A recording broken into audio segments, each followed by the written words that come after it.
You pressed the go live? There we go. Hang on. I feel like we should wait until wait. Andy says that he can hear us, because this is Yeah. like the thing now on YouTube that it's not. No, I want to go like just jump into it right away and torture. Hello. I can cut this 2 minutes off the audio.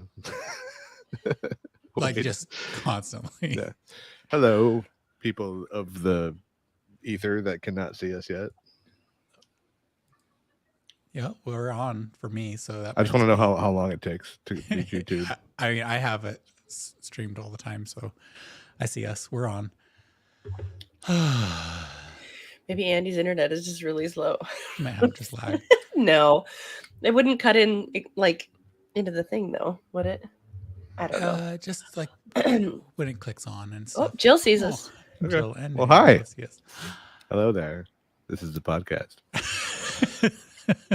Okay, I don't have to do any introduction now. Jason just did it. Ooh, what is that? The smolder. That's The what that is. smolder. The smolder. Hello and well met, people of dice. I'm Rick, and you're listening to Probability of Demise. We're a group of storytellers playing a nerdy game using chance and our imaginations to provide rules and structure to Atland. It's a world of our own making. Atland exists on a version of Earth thousands of years into the future, a planet left vulnerable and infected by science and magic. Kind of split up in former ladder situation thing. This is a world far different from the one you know today. Continents have shifted, cities have arisen, and new creatures and people of varied origin dot the wondrous landscapes. Thank you for coming with us as we explore it together. Today. Dang it, I can't stop myself.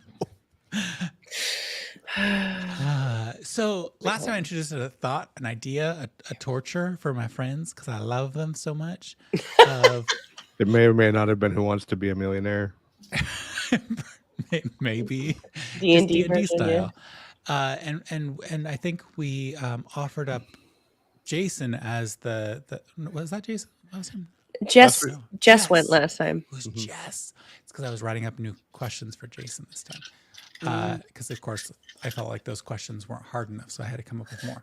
No, I thought they were pretty hard. That leaves I was gonna- Larissa. That's and what she said. Jason. I was gonna say I did not. I was going to at some point like take a glance over, and now I can't remember, or I didn't have time this week to look. Nope. This is Come. all based Hey, good news. on We your- took Buffy to the dog park for an hour and a half so she wouldn't bark during the podcast. No, it's working out. It's working out really well. She's part of the show. Fifth cast member. So did either of you want to just brazenly say, I'll do it? Or are we rolling? I feel like we have to roll because it's for advantage, so you can't just like take that from the other person. Okay. I'll do it again, and I'll take it from them. The question is, do you have questions for Jess? I mean, I do, but they're not about her class. It's about how do you get divinity in D&D. Oh shit, I don't know. I think Tanzanite's still trying to figure that out. Yeah. The character goddess spirit does not know yet. All right, what are we rolling? Yeah. Highest roll gets the questions. Larissa looks like she's avoiding rolling. No, I already did. I rolled a 6. 6. I rolled a 5. Wow, you two are hilarious. That's gonna be a good day. Well, 6 wins, so Jess, are you rolling? Am I supposed to? only if you want. Nope. Okay. I got a Jeez. 4. Oh, wow. It is going to be a good day. All right. 4, 5, 6. Wow. Okay, y'all are going to be stuck in like a bureaucratic nightmare for an entire session here, it sounds like. Bring it on, Rick. Yeah. I'm ready to be a millionaire. So, Golden air. Jason, this is for that your means. D4. And of course, it's the Beer. easiest one. But this is class questions. So, when creating a bard. Wait, do I get the fun game music? There was fun game music last week. Oh, yeah. Let me go find the creepy fun game music from before because that was No, only I got the fun game music. Oh, my bad. Never mind then. Here. I'm not special. I'm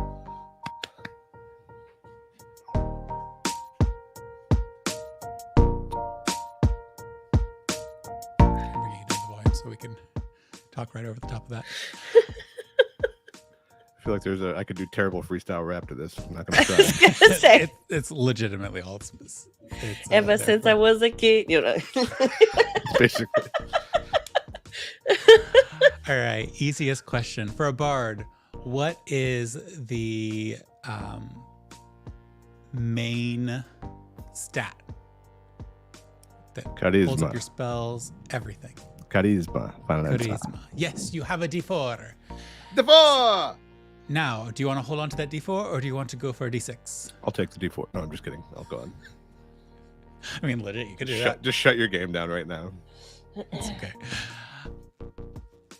As a bard, jack of all trades does what for your character? Starting at level 2.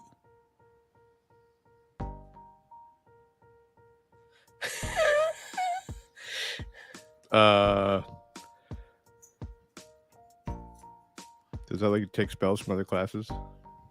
No, that's later. I have no idea. I guess I just lost my thing already. Yeah. I just stumped you on the second question. Sorry. Oh, I feel so bad, but I don't. Bum, bum, bum. Jack of all trades is what makes bards super cool early on because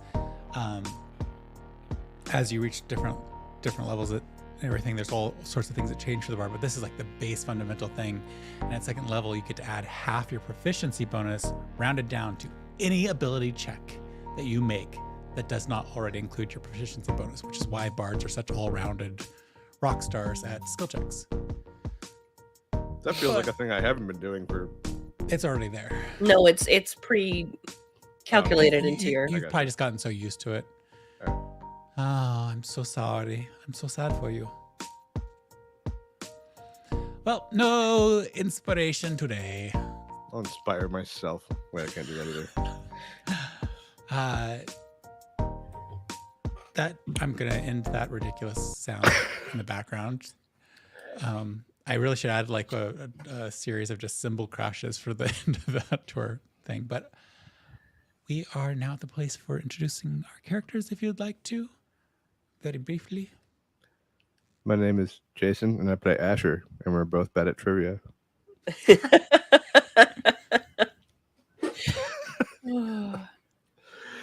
I'll go. I'm Jessica, and I will be playing and voicing Tanzanite. My name's Larissa, and I will be playing Trixie.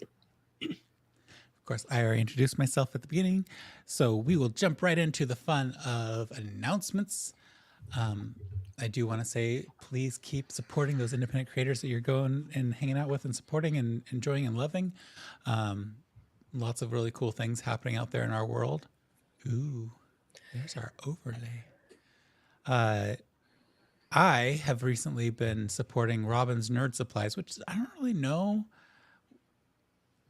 Sharp edge dice, they're just a thing that you gotta love. So if you're ever interested in fun, funky, experimental dice and annual dice subscription, things like that, check out Robin's Nerd Supplies, and maybe they'll support us one day with like support. Somebody else announce something, please. The Stonewall Chorale's upcoming March 25th concert will be at 7:30 p.m. at Church of the Holy Apostles at 9th Avenue and 28th Street in New York City. We will be performing Considering Matthew Shepard, an oratorio written by Craig Halla Johnson that it's a portrayal of the events leading up to, during, and after Matthew Shepard's murder back in 1998. Stonewall Chorale is the nation's first LGBTQ chorus. They are in their 46th season, And if you are interested in attending and are local to NYC, you can buy tickets at stonewallcorral.org/buy-tickets. If you are not local and you would like to support us, because we are what I like to jokingly call a true not-for-profit, you can also do so at stonewallcorral.org. I believe there's a donate button there somewhere on the website. All right. We also have merchandise. You mean the merchandise none of us are wearing today? Oh, are you wearing some? Wait, what you got? Oh no! Ah! You just made Rick unplug their What camera. good timing. Try again. Couldn't time that if you tried. Ooh, Aha! it's nice. I can't So look is that- far away. What color is is the that hoodie. then? It's like purpley. It's a purple hoodie. Oh, okay. Ooh, I might have to get that one. Yeah. I want to make a new a hoodie design that has the web address below the thing for the hoodies because it doesn't print the logo on the Yeah. front and the address on the back like the other stuff. Okay. Mm, But yeah, we have t-shirts and hoodies and coffee cups and things. Oh my.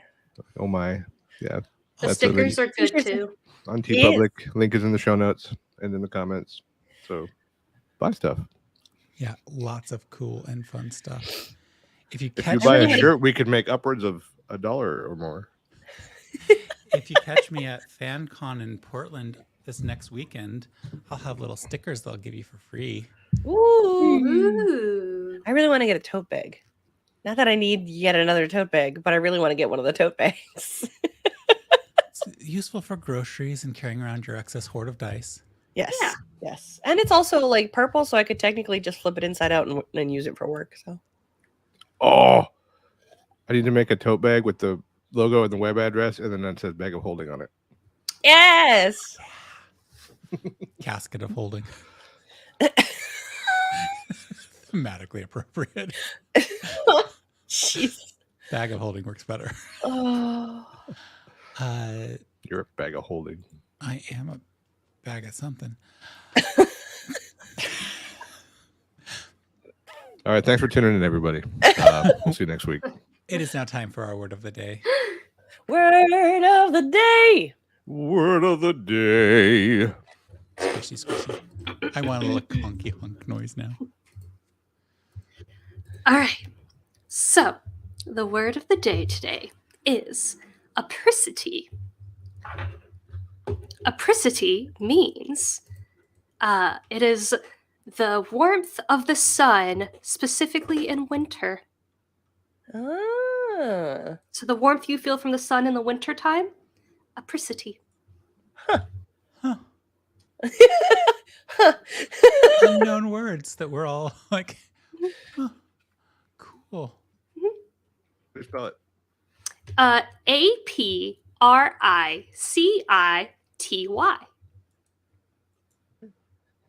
No. There's a whole world of things in here. Because you can also apricate. Apricate. I don't know how to say this. But you can bask in the sun. I'm gonna stop saying I'm going out and enjoying the sun. I'm gonna say I'm apricating. But only in the winter. Yeah. True. I have the weirdest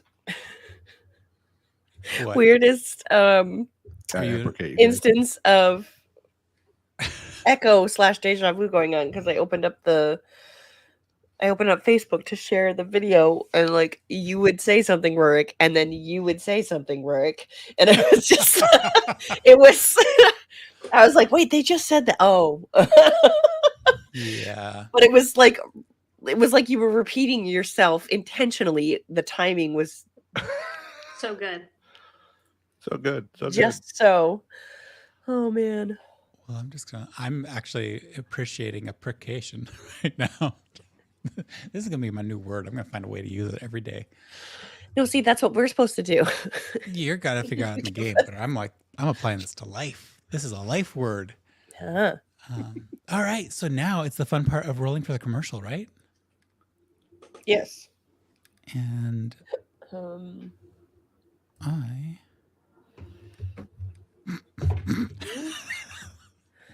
Gosh dang it.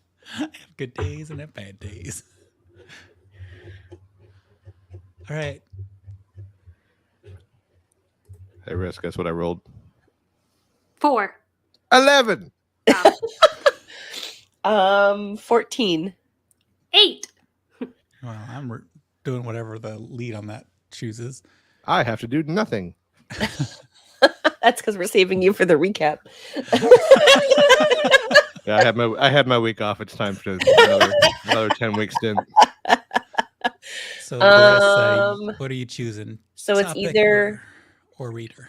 reader. I'm gonna pick topic just because I'm a little loopy. Same. So Horse. yeah, so trying to cold read something may not go so well today. That's lovely. What about a magical, like, unfolding chef set, but like it's a knife set, but the knives are enchanted to chop everything the way you direct them to. So it's kind of like the Mickey Mouse in that where they got all the things, or Sword in the Stone when Merlin makes the whole place clean up itself. yeah. Sweet. Yeah. So an enchanted knife set, chef's knife set. Sweet. Yeah. All right, go ahead and roll a d4 and we'll see who has to write this. Me? Oh, yeah, not me. It's the winner. Is it just 1, 2, 3, 4? Yeah, I'm 2. 1, Jeez. Okay. 2, 3, 4. 2. Yes. Wait, I have to write and read? Freedom! Freedom! Well, freedom! All right, and now we go to Jason's favorite spot in the whole setup. Sorry, A little Rue. recap. I have no problem with that. We'll laugh really hard if you also end up with recap. 18. Ooh. Hey! Sorry. Oh no, 10? Mm-hmm. I have a 10. I don't know why I'm showing Nat my 20. What have you 12. wasted on? What? What? Called it. You get to do everything. I rolled well. That's like right in the middle. Yeah. Sorry. I want to try this again. Jess, I need your help.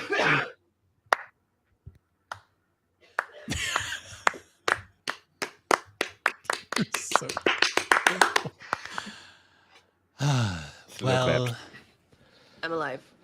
fine. I'm alive. I'm alive. I'm alive, I'm so I guess I'm alive. just I'm gonna use that music to give myself a chance to think and remember. I know all of this stuff, of course, because I know this stuff. I wrote stuff down. The good news is we didn't do that much last week in terms of like. There's a lot of just talking. We didn't have a lot of action, so there's not a whole lot to recap.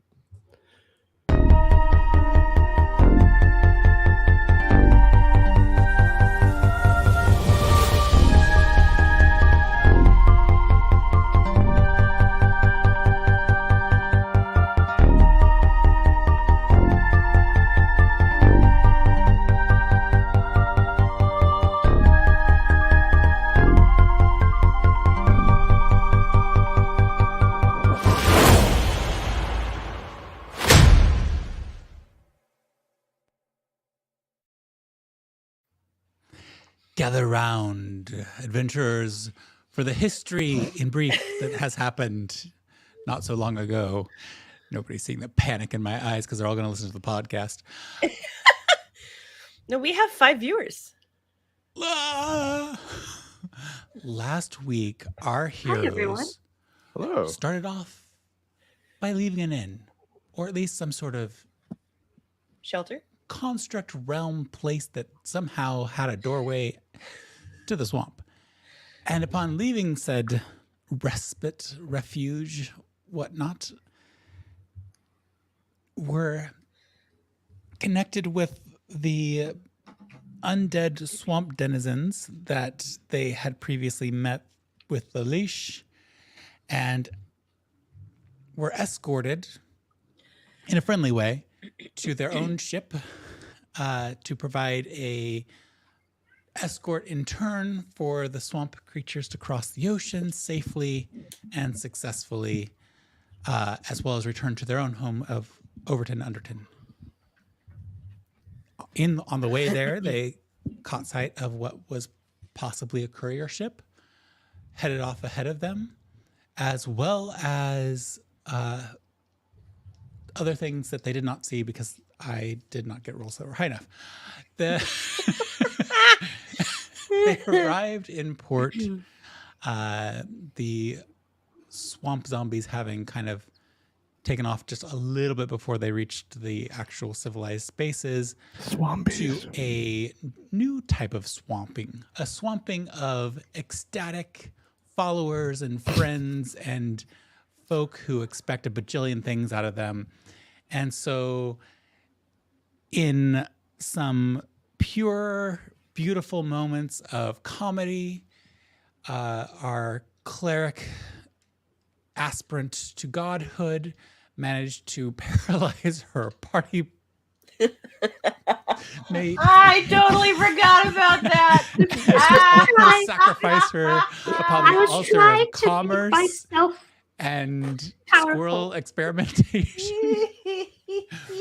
Asher also may have slightly fumbled something not too terribly, and yet was still able to successfully make his way out by saying, "Peace, fools," and was able to disappear to a safe space as the Lutes and Liars group coordinated a few things trying to support their lead. Upon that occurrence, Asher was able to kind of gather a moment and risk saving a friend and bringing them outside of the potentially hazardous and yet very eager crew of people who wanted to help and support them. Meanwhile,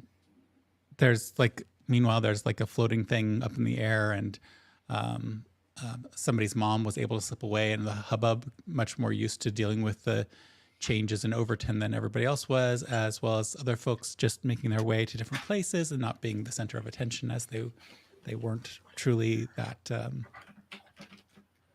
yeah, your things biggest happen. fan. I'll follow you until you love me. And so this week, our heroes face a barrage of requests and obligations from their connections to this bustling city of Overton. We already know that Trixie, as a daring alchemist and healer, had already promised to test all potions made, and now has an array of potions that are being sought to support her with. Unbeknownst to her, she also has a mountain of paperwork that goes into what do you do after an airship is destroyed, which she managed to skip out on the first round because nobody knew it had been destroyed. As well as possibly some loose ends Legal related to problems. a healer cadre that she started up while at Mary Bird's Delve, the Delve of Mary Bird. Asher, of course, a bard of renown at this point, is probably facing a mountain of intelligence work while also dealing with concerns about his mentor, Nee. And lastly, his own growing fan base. Tanzanite, this priestess of shadow, has a growing number of worshippers to attend to, as well as an urgent summons and some bloated shadows. So get Very ready loaded. for an action-packed episode filled with magic, mayhem, Talking. music, no, and mystery as Drugs, the Timeless rock and roll. Trio navigate their way through the challenges and triumphs of this exciting chapter. Will Trixie find success in escaping all of her obligations? Will Asher continue to solve all the problems of the world? And what does this Crone want from Tanzanite? Join us in this last wondrous space where I kind of made up half that stuff because I couldn't remember all the details. This week's episode of the Timeless Trio's Adventure. Oh, God. I did write down the 4 things that you said I had to deal with. Yeah, you have a little bit of a laundry list. As one of the Why is it always me? I think it's all 3 of y'all. But yeah, you are here. You've gone into the unknown and come back. The fate of the world's changing as the shadows just grow longer with fears of draconid attacks. The winds are growing colder with various locations around the world seeming to be interconnected in different ways. And there are wild whispers calling to you all. You've taken on so many new challenges, and here is one that will truly test your courage, skill, and resolve. Coming back home. Will you accept this call to navigate the urbanity and face these mysteries and terrors, or is this your journey through darkness? And what fearsome enemies do you plan to not face? And what secrets will you not uncover should you avoid your hidden obligations? This path ahead is uncertain. The city is treacherous. The stakes are high. But I'm sure with bravery in your hearts and the magic at your fingertips, you will face whatever comes your way. I feel like they're making fun of us. Maybe. The city is yours. Who would like to start? Well, Asher and Trixie are together. Maybe it makes sense to start with them. I will gladly under the start. bus. I want all of the attention. My shadows need assistance, but I'm willing to wait. Well played. All right. When last you saw us, we were in the warehouse off the docks with Fawn. Oh, I have a question. Sorry, it's about this. So last week you were talking about something and how there were tunnels under where Fawn and them were, and you gave the name of who those people were who created the tunnels. The cartbolds. But can you just spell that? Because I'm like looking at this word and I'm like, what does that say? It's like kobolds, but they drive mining carts. So CARTBOLDS. They like doing the mining underneath Underton. Thank you. All right. All right. Well, Fawn, what would you think about hiring Trixie and I some administrative assistance?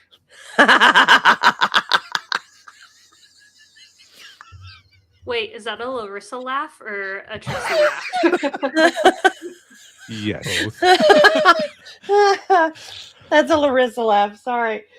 Oh, God. Asher, I would like you to roll an insight check. You're in trouble.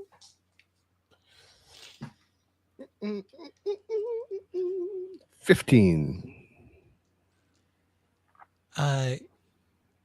Fawn has become quite adept at hiding her feelings and emotions. And while you see a slight frown cross her face, it isn't until she disappears and everyone else in the space disappears that you realize no would be your answer to that question. And suddenly it's you and Trixie in a vast, empty, echoing warehouse.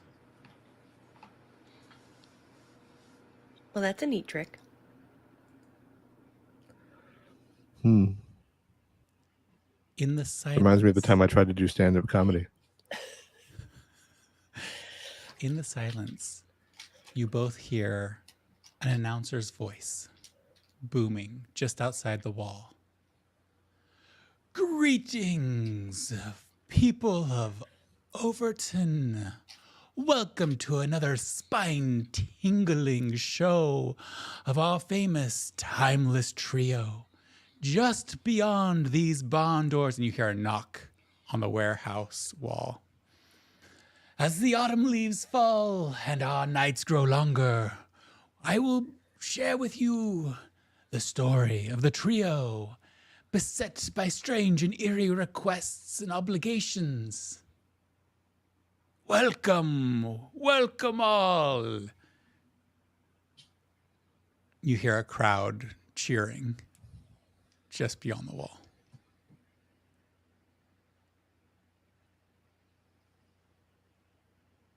Cool.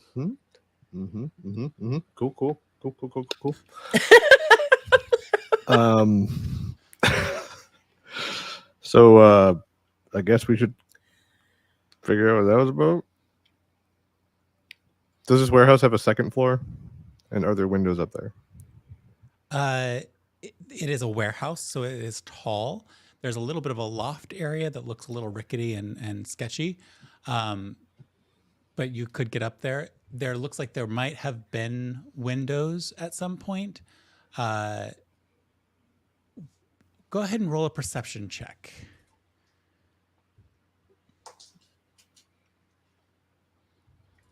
$12. The act of looking is enough for you to spy some things that are not what you were looking for. You were looking for windows. You were looking for spy holes, manners of egress, what have you. Instead, what you realize is that now that the Lutes and Liars are not here, or at least not apparently here, you seem to be in a backstage setup of some sort. Oh boy. Backstage. You can make out props and false scenery. Can I go to stage right and look from the side of the curtain onto the stage? There is no curtain as such, but in looking for something that feels that way, you realize that the wall you heard the knock on is a series of enormous barn doors that will open outward away from you. We gotta go, and I'm just gonna grab Trixie by the wrist and like run off to one side before the door. Okay. Where are we going? Do you resist at all, or is it No. just this moment? Okay. You feel your wrist grabbed, and you can still hear and make out as this is happening. You hear your name called out, and something about a pirate queen's grand adventure. You hear Asher's name called out, and something about a poet of magnanimous volubility. Just like it feels like a hodgepodge of vocabulary being thrown around with your names being bandied about. Like somebody found a thesaurus. Yeah. And as this is going on, you also hear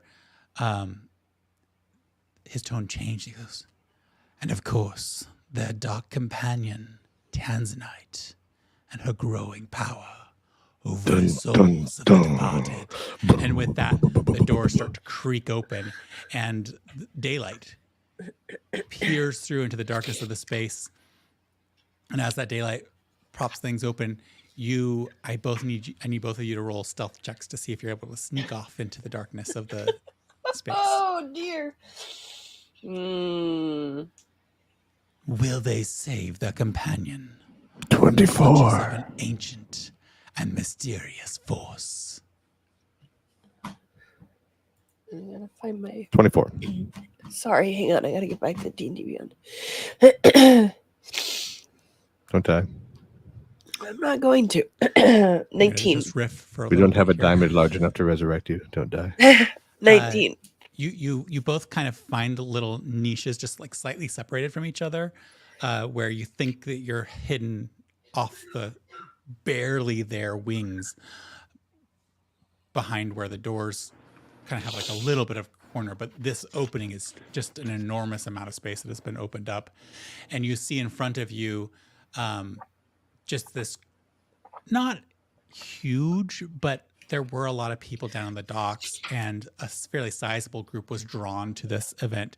It's very clear that whoever is running this took advantage of the crowd to make a living. And you can see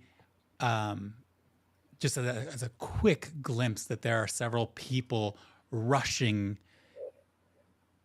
to that kind of impromptu, but clearly where they've been working before, stage, and rushing to like finish things up. And then you hear, both of you hear, you rolled high enough for this, you hear people opening a side door, and not maybe more than 5 feet away from you behind a curtain, you hear someone going, "Oh shit, oh shit, oh shit. Quick, put the dress on, put the dress on.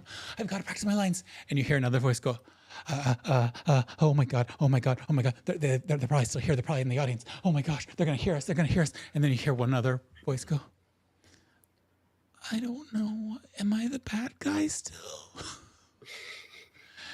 As these actors are suddenly in a mad rush to prepare without time or plotting.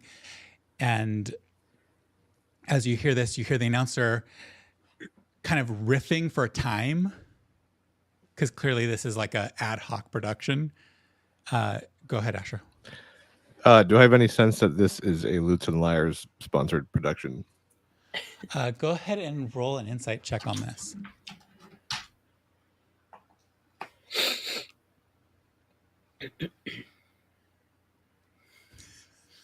That's a natural one. You totally think this is all Fawn's idea. It just makes sense. Who else would do this? I mean, obviously, it's right in their base that they were in. False rumors, their base, everything about this just screams to you that this, I mean, this can't be some like temporary place that Fawn just found as a quick refuge. No. This is a permanent outpost of the Lutes and Liars, and they use it as a stage to continue to spread the message. So, of course, this is the place. Okay. I'm going to go around and sneak with my 24 sneak. I'm going to sneak around to where the actors are and then be like, "Hello." I am not. So I am staying hidden. now that you're in motion, I need you to roll a new stealth check, because that's slightly different. 14. It's a little bit more difficult to move around in such a small space without stepping out into the light. And you do pretty well. But before you're able to say hello, you see 3 sets of eyes on you as you get to, in through shadow and darkness, see 3 people in various states of dress. One has a bowler hat in hand. It's a tawdry one that looks really, really messy and inexpensive. In addition, they also have a huge book in their hand. You see another one who has a blonde wig askew on their head and a tiara jammed right on top of that. And it seems like the tiara is keeping the wig from being adjusted, while facing right across from them is somebody who's very clearly not of the same folk that Larissa is, but is some sort of folk that has fur. And you can see they're wrenching on this Tanzanite imposter's head to try to adjust the wig. And in the process of that, their tail, which is a false tail, is caught up in some of what looks like possible stage rigging. And all 3 sets of eyes land on you. And as you say hello, you see the one who's wrenching on the other's head just burst into tears. I'd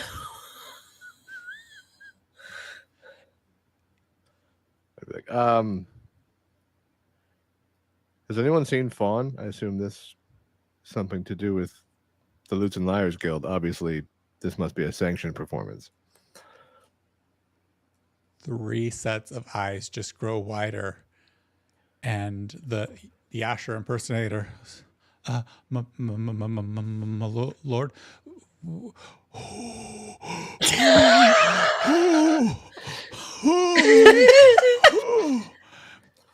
Hey man, As he's are you okay? hyperventilating, you hear the announcer scream out, "What's going on back here?" Clearly still forgetting that he's in an announcer mode in his own head, and he pops his head around the corner.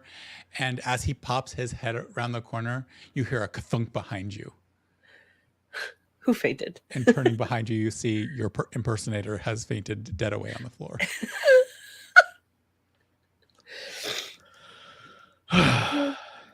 Hey man, I'm gonna nudge him with my foot. You okay down there?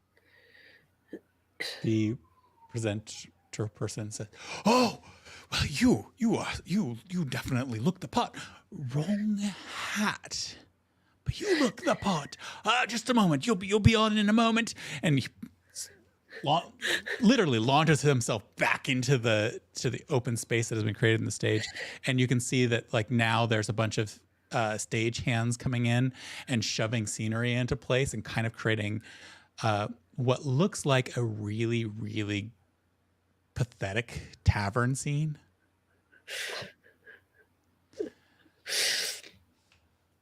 So hold on tight, dear listeners. We have a special guest performer. Who knows what horrors will await you as you watch Asher. And then you see him like just standing there with his hands gestured towards the wing that you're in. Oh, what the hell? And I'm just gonna walk out on the stage. You walk out onto the stage, and there is an uproar of screams and hoots and hollers, and you overhear a couple of people on the front row. You know, the heckler type could just say, "Wow, he's a good impersonator." Another one goes, "Nah, that's not real enough." Asher's 9 feet tall and shoots fireballs out his ass. whatever that line is from Braveheart. I'll just go look at the announcer and be like, And he's just still holding his arms up, like grandly gesticulating towards you as almost it's less theater and it's more like circus performance in the look. And he's almost minutely wiggling his feet back and forth, doing the shuffle to get off stage. Can I see Asher from where I am? Oh yeah. I'm just gonna whisper, like stage whisper, so it's loud enough that he can hear it say, "Tell them a haiku." You see, roll a perception check, Trixie. Me? Yeah.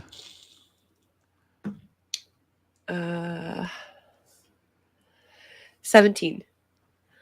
You see like 6 pairs of eyes at the front row turn to that corner, looking over there, and then flickering back to Asher. But otherwise, all attention seems to be on Asher.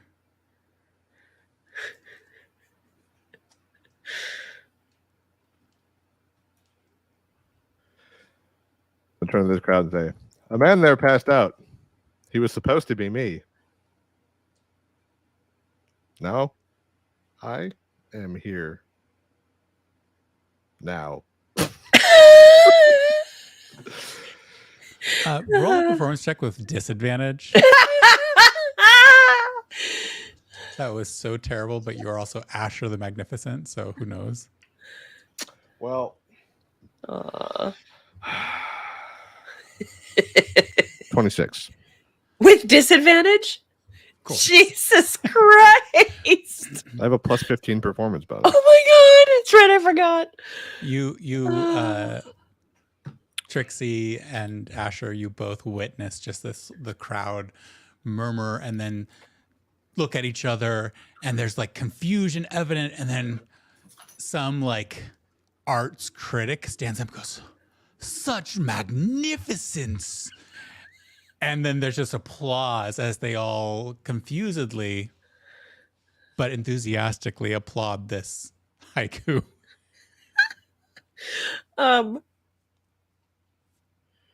Trixie is going to outright laugh, but I'm assuming over it can't I'm gonna look probably at be as she's heard. doing that. I'm gonna look at her and be like, I shrug like I don't know what's happening. As you mug off to the wing, more eyes dart over to the side. Oh god. Right. Trixie, go ahead and re-roll that perception check. Actually, Asher, you saw them too. Asher, go ahead and roll a perception check as well. 21. 24. Okay. Trixie, you're slightly off stage, and so but having already seen the glances and now this moment, you have a little bit better look. Asher, you're right out there in front, so the lights, you just adjust and you move out of this little reflected candle light that they have set up for the space that you're in, and you can make out some of the folk who had previously carted or tried to cart Trixie off, and there appears to be a crew of them here, similar robes and dress and look. They have a symbol that I think you are comfortable understanding relates to the apothecary works that have been done in Trixie's name. And their attention has shifted from you, Asher, you've lost part of your audience, to Trixie. Trixie, you're able to make out that there are a lot more eyes looking your way than you feel strictly comfortable with. Your mic stopped working. It didn't stop working. I just did the little hand mute thing here. Okay. Am I still hidden though, even though I was laughing at him? Roll a. Well, I can't tell you. You think you are. Can I attempt to hide better? Can I re-stealth? I mean yeah. So she jumps behind a box. You're trying to like relocate yourself to a slightly darker corner of this already slight and small space. Yes. Go ahead and roll a stealth check, but you should pay that girl with the fake tail to run away for you. There is a tension here, so I need you to roll with disadvantage. Okay.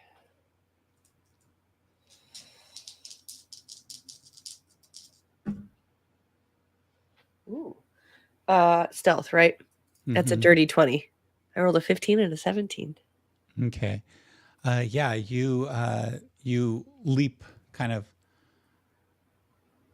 under and over this little curtain partition and roll out, and you're right face to face with the two currently aware individuals who are you get to see in that same moment the person with the fake tail. They've successfully wrenched the false Tanzanite's head around so that the wig is seated somewhat properly. You can see that there's tears in the eyes of the performer with that wig, as there's a little bit of a red gash across their forehead where the tiara was kind of ripped across their face a little bit in the process of resetting it. And a collapsed body of a really poorly done Asher. As you're looking at this being that is meant to be you can't make out the resemblance whatsoever, but their tail has seemingly pulled loose from the back of their trousers and is now currently caught up in the curtain you just rolled under. Because they had a terrible dexterity roll when I pre-rolled. I am going to like run my thumb along the imitation Tanzanite's forehead and use a key point to use Hand of Healing.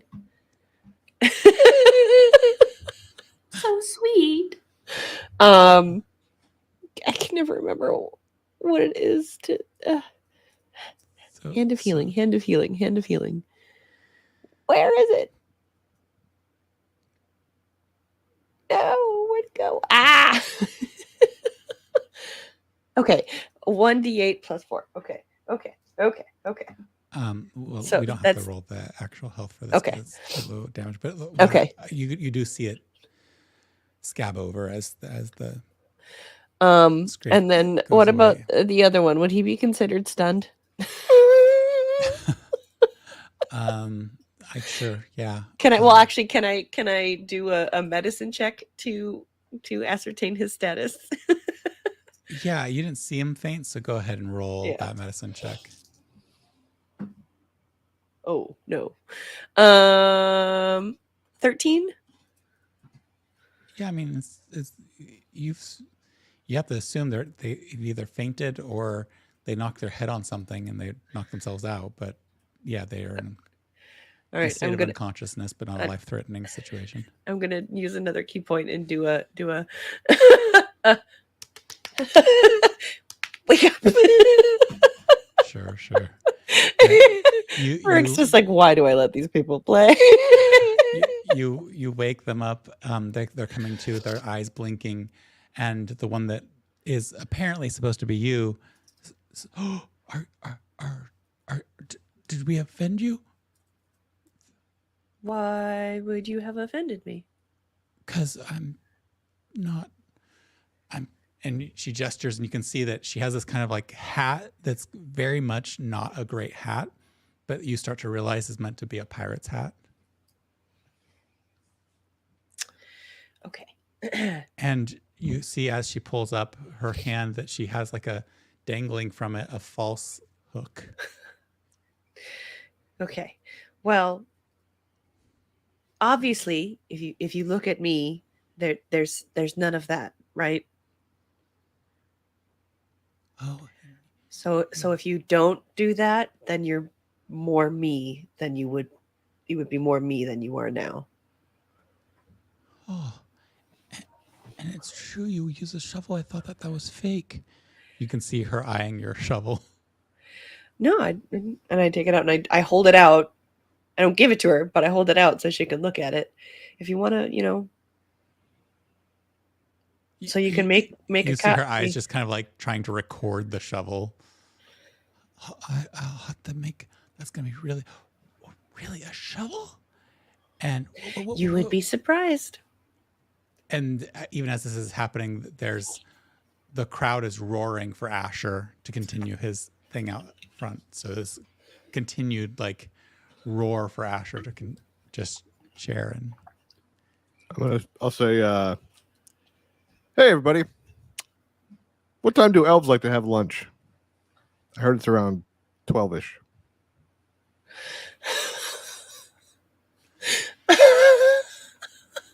Hey, what do you call a wizard who gets reincarnated as a dog? A labracadabrador.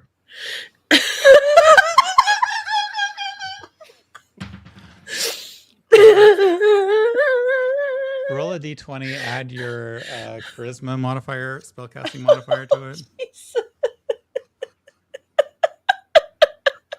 God. 31. Oh my god. All right, roll 4d6, please. Oh god. You're gonna laugh them to death.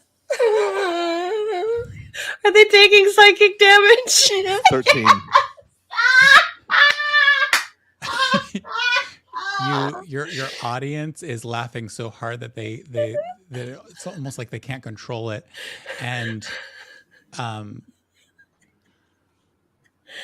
with the success of that, what I'll give you is in the future, at some point in the future, with the ridiculousness that is, you get a free casting of hideous laughter that does not consume a spell slot. And even if you don't know that spell, you still get the hideous laughter as a free cast sometime in the future to use. Nice. You are so successful at causing the tortured pain this is not causing them actual damage, but it is affected their psyche so well, so powerfully that they're just not able to breathe, and people are legitimately suffocating because they can't get a gasp of air in, including Trixie, the people you were seeing as they suddenly are caught by fits and spasms. And I mean, if I you keep have- telling jokes, I'm going to kill all these people. you have this window of opportunity where everybody seemingly paralyzed at some level for whatever you choose to do. I'm going to like bring it down a little. Like, hey. Hey. I need you to roll a persuasion check with disadvantage based on your paralyzing laughter.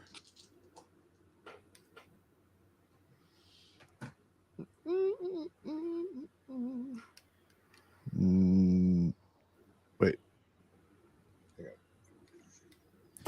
Persuasion. 19. You do get some of their attention back. You notice that the front row folks who had kind of their attention had jogged over don't seem to be impacted by your attempt to bring down the level. They are still convulsing in laughter, almost like they're trying to fight it, but they're unable to. And most of the audience is still in some sort of level of tears and laughter going on right now. But you do bring down the level so that they're Be like, all right.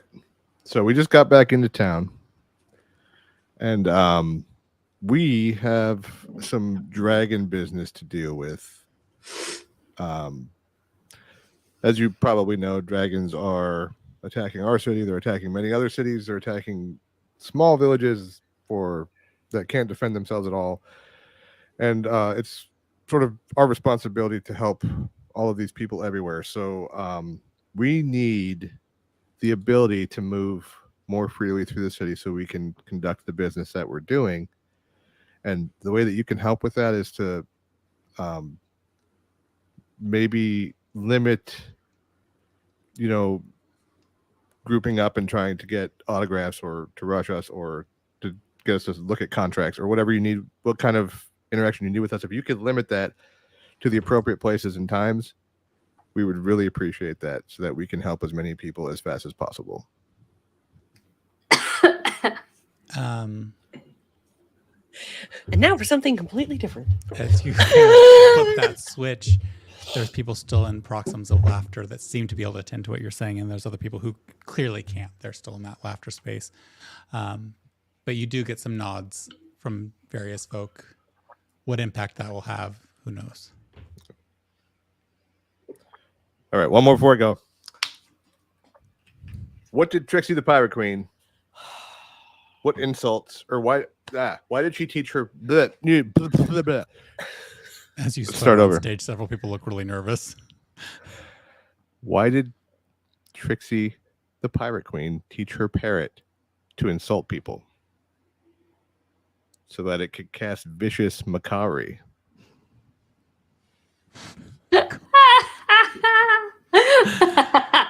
I thought she was gonna walk back there and smack you.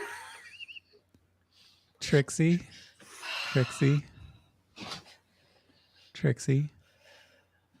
I need you to roll a wisdom saving throw for yourself.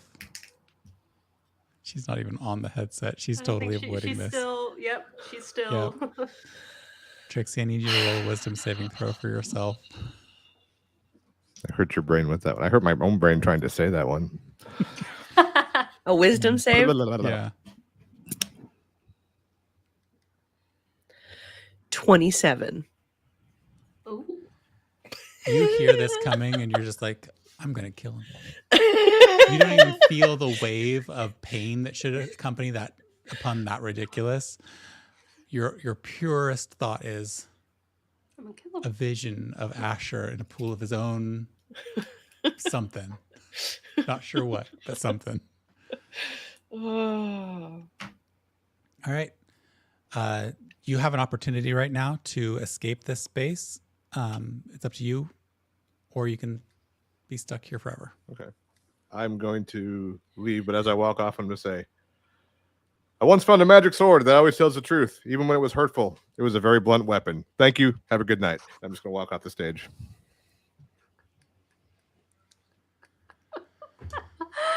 Yep, they didn't save. Okay. Yep, you're still safe to walk off. Each joke you tell, slowly cracking that resolve that people have. All right.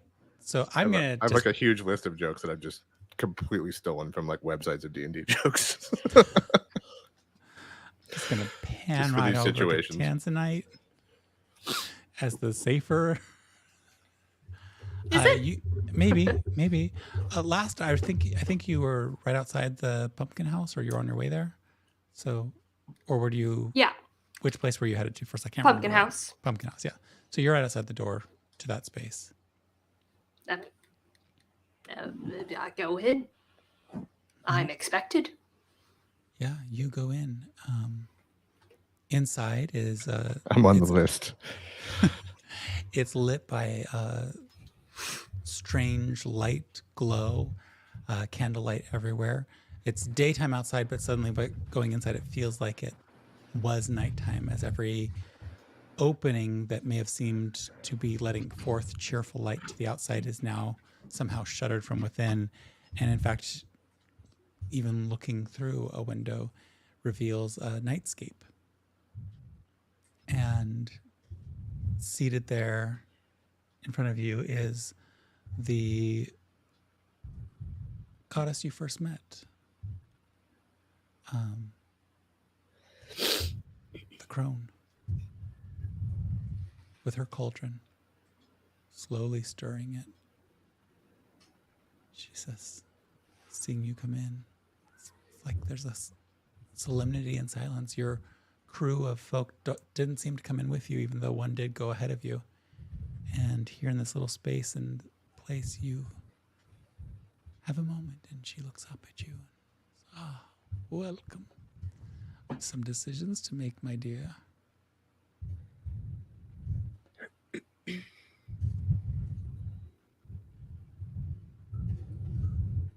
Fingers don't type fast enough.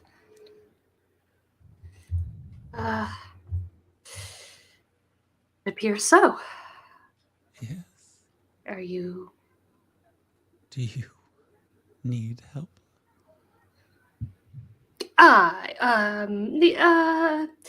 Yes. Well, have you chosen your domain yet? I have some advice in that realm if you'd care to hear it. Yes, any advice would be great. Well, in my last opportunity, I chose to be a mistress of all the fates, and I fear that was a mistake. I had too grand a stake in things, but not one where I could really catch the moment of turning. So this time, I am going to be very specific in what I claim. And I claim the moment of decision. So if I could offer advice, don't waste your time with trivialities, but choose that specific component of what you seek that will make you the most successful you can be.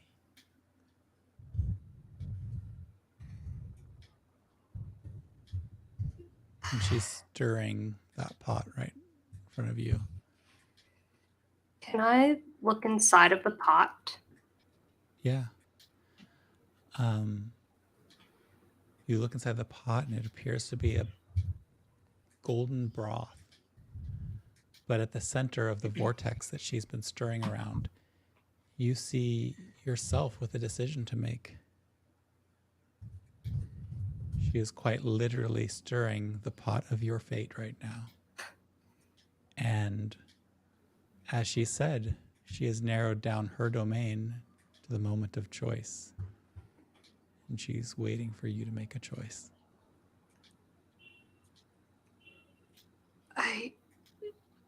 I guess I'm just unclear of my choices. I don't know how to be specific. Well, death is a broad domain itself, and you could choose to embrace it all. Or you could be careful, cautious. Choose the component that is the most advantageous. But what is that? I don't know what that means. Well, with time comes wisdom. And you have time, I'm sure. Limited. And you see as you kind of see that vortex in the pot, it kind of grows less golden and becomes more silvered, and the face disappears from it. Of course, just now you may be making a decision. And not all decisions need to be conscious.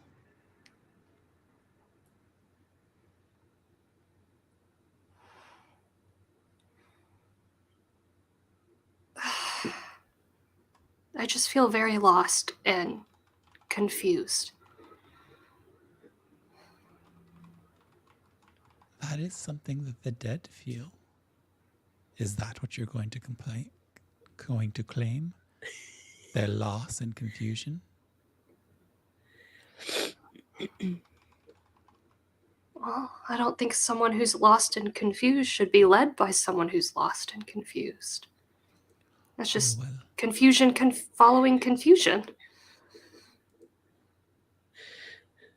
I think that's quite the point. Is it not?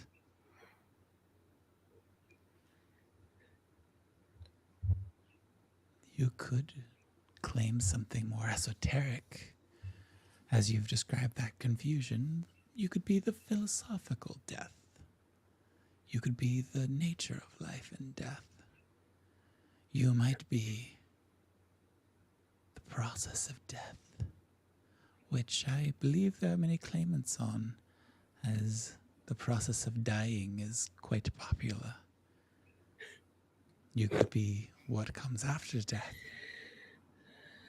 You might even choose, as I have, the liminal spaces. But, my dear, you'll need to make a choice or not and lose your place. And the silver goes even lighter and then suddenly darkens to a bronze. It looks like your choices are slipping away. I just want to help those who have passed. And how would you help them? At what point do you help them?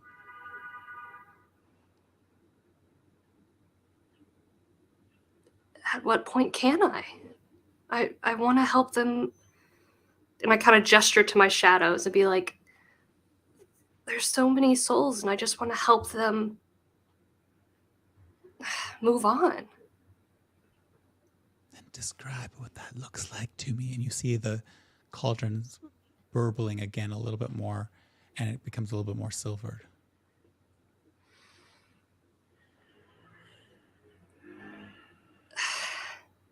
I don't know. I just wish I could reach into the shadow and pluck them out and let them go to where they're needed to go next. The cauldron begins to take on some of the golden hue. You would be the collector and the sender. You would be the transition. You would be their caretaker from the mortal world to whatever lays beyond for them.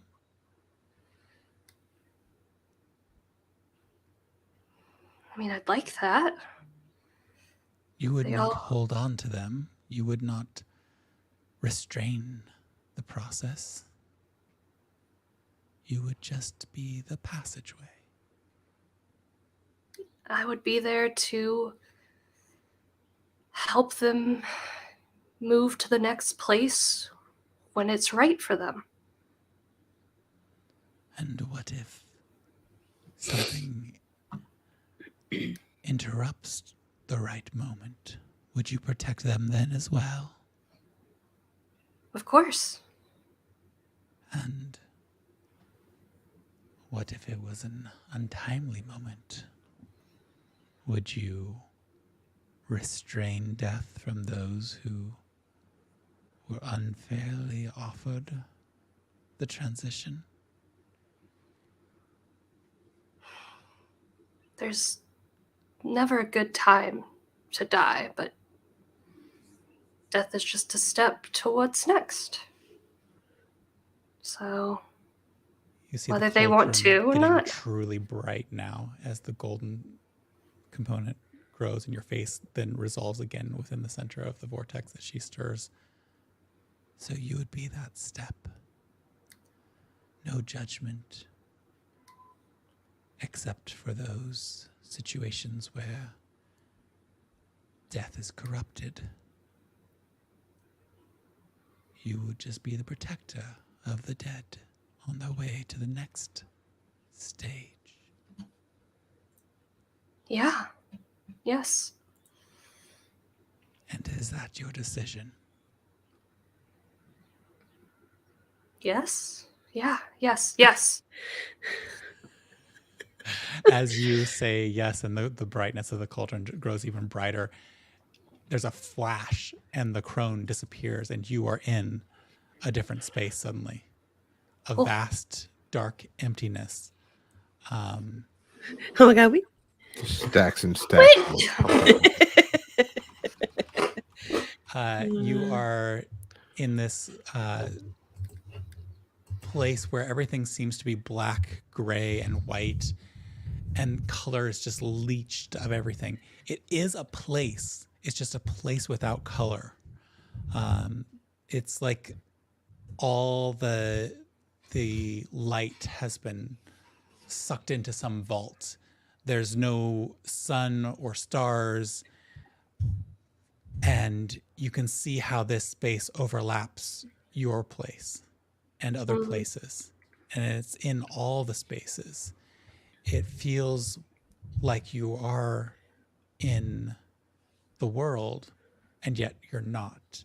You can see little spaces where there's connections, and the darkness twists and warps in those spaces.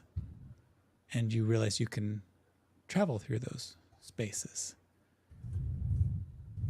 And as you look across that space, you see in the distance a mountain. And strangely, you recognize this mountain as one that's near Overton. But here, in this space, it resembles a dragon's skull. And crumbled beneath it is a city, the ruins of a city. The ruins of Overton and Underton. And surrounding it is this dark forest, twisted. And at your feet is a lake. But in the lake, there's a reflection of the inverse of what would be in the world. The water seems to be the lightest of all the colors, and then there's dark splotches, one darker than the rest, reflected back at you. And as you look at it, those dark splotches reflect backwards into your eyes, and you don't see your own reflection. You just see your eyes. What do your eyes look like in this place leached of color?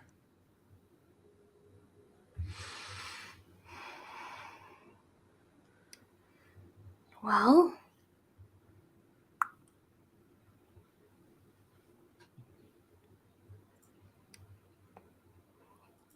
just I would think because there's almost like a whitey purpley naturally.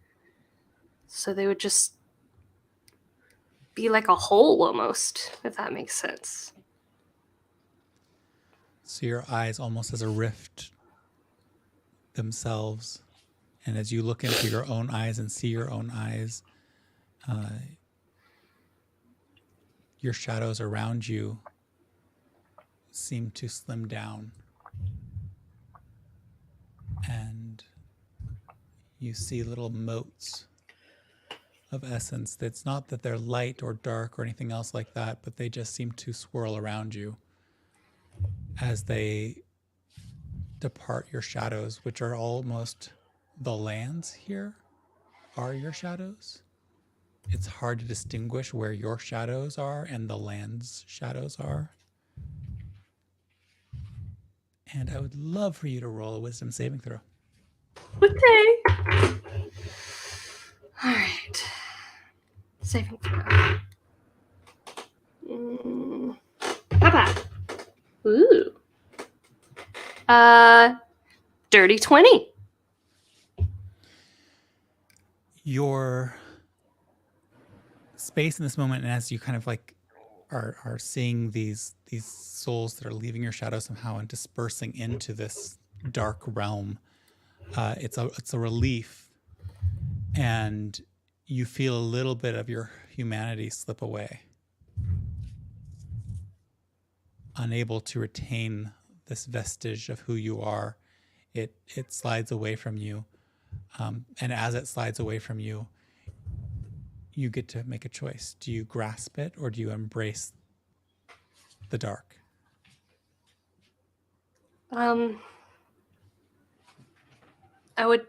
It'd be one of those things where I would take a second to like start to reach for it, but then just let it go. Don't actually grab on. As you hesitate for a moment, you feel that part of who you are unravel and fade into the mysterious landscape around you. And you feel that you've become part of this landscape. And while that bit of your humanity may not be yours anymore, it is now a part of this space. And so therefore you are a part of this space. Hmm. And as that pulls in, you find yourself able to leave this space and return back to Overton. And even as you feel that connection reassert itself, you're swooped away and you're back in the cottage. But it's not the cottage that you saw before with the crone. Mm-hmm. It's a cheerful little space full of potions and vials. Some of them have Trixie's apothecary stamped on them. Others are other names and spaces and such. But in the back of your head, you still hear and feel that shadow realm.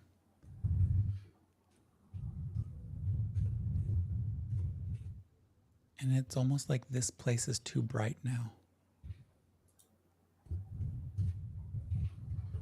Too colorful.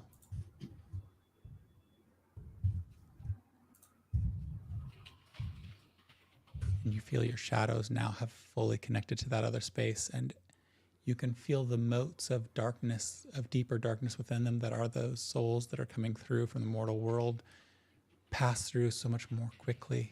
They're not becoming bloated. They're not in pain. They're not twisting anymore. And as you're feeling this and hearing this and seeing this, you are interrupted from any introspection with a bright voice saying, "Miss, welcome, welcome. What can we get for you? Are you looking for a perfect pampering or some other such thing?" And your people turn and look at you because they're also in this space, in the inside of this little cheerful, warm cottage. And your entourage, of course, is always welcome to experiment as well. We have plenty to taste, plenty to try. If I look around, do I see, is it just the people that came here with me? Or is like, Panalia here? My little shadow? You just see the people that came with you. The shopkeeper definitely seems like an employee of someone else. in their bright, perky little outfit, and just they're already holding up various potions for you to observe, and she's swirling them to make sure you get the best look at what's inside them. And you just see these individuals that had kind of escorted you up, as well as this shopkeeper, and your people kind of looking at each other, looking at you, a little confused.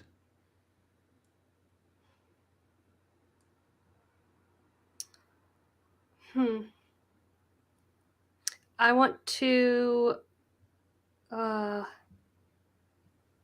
It's a new day, so I want to use my little message to her. Okay. And just reach out and say, I'm at the pumpkin house. Where are you? And that's it. You get back. Use our code. They'll know what you need.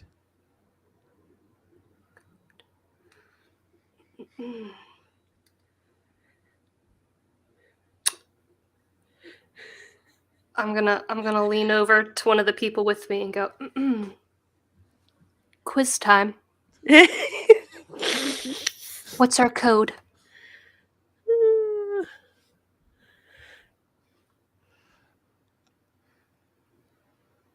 Roll a perception check. You're so sneaky, Jess. I love it. You're so good. Wait, what am I doing? I already Perception. forgot. Perception. Okay. Skills. Oh, okay.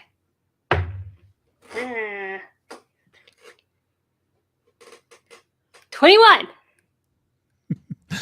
Yeah, you just beat this person's deception check, or I'm gonna call it stoic face check. You see them kind of like look afraid for a second, and then they like but to anyone else, their composure would have been unbroken.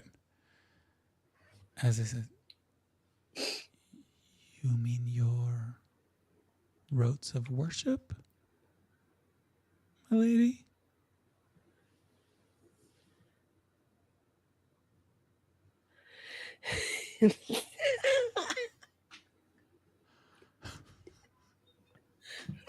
Yes. No? The ones you Yes. wrote? Indeed. The ones we use to bring our prayers to your ears.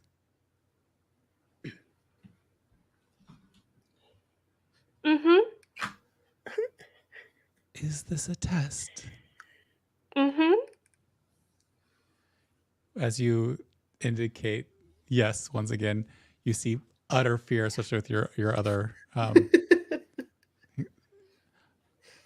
But we're not to share the secrets, so I will not share.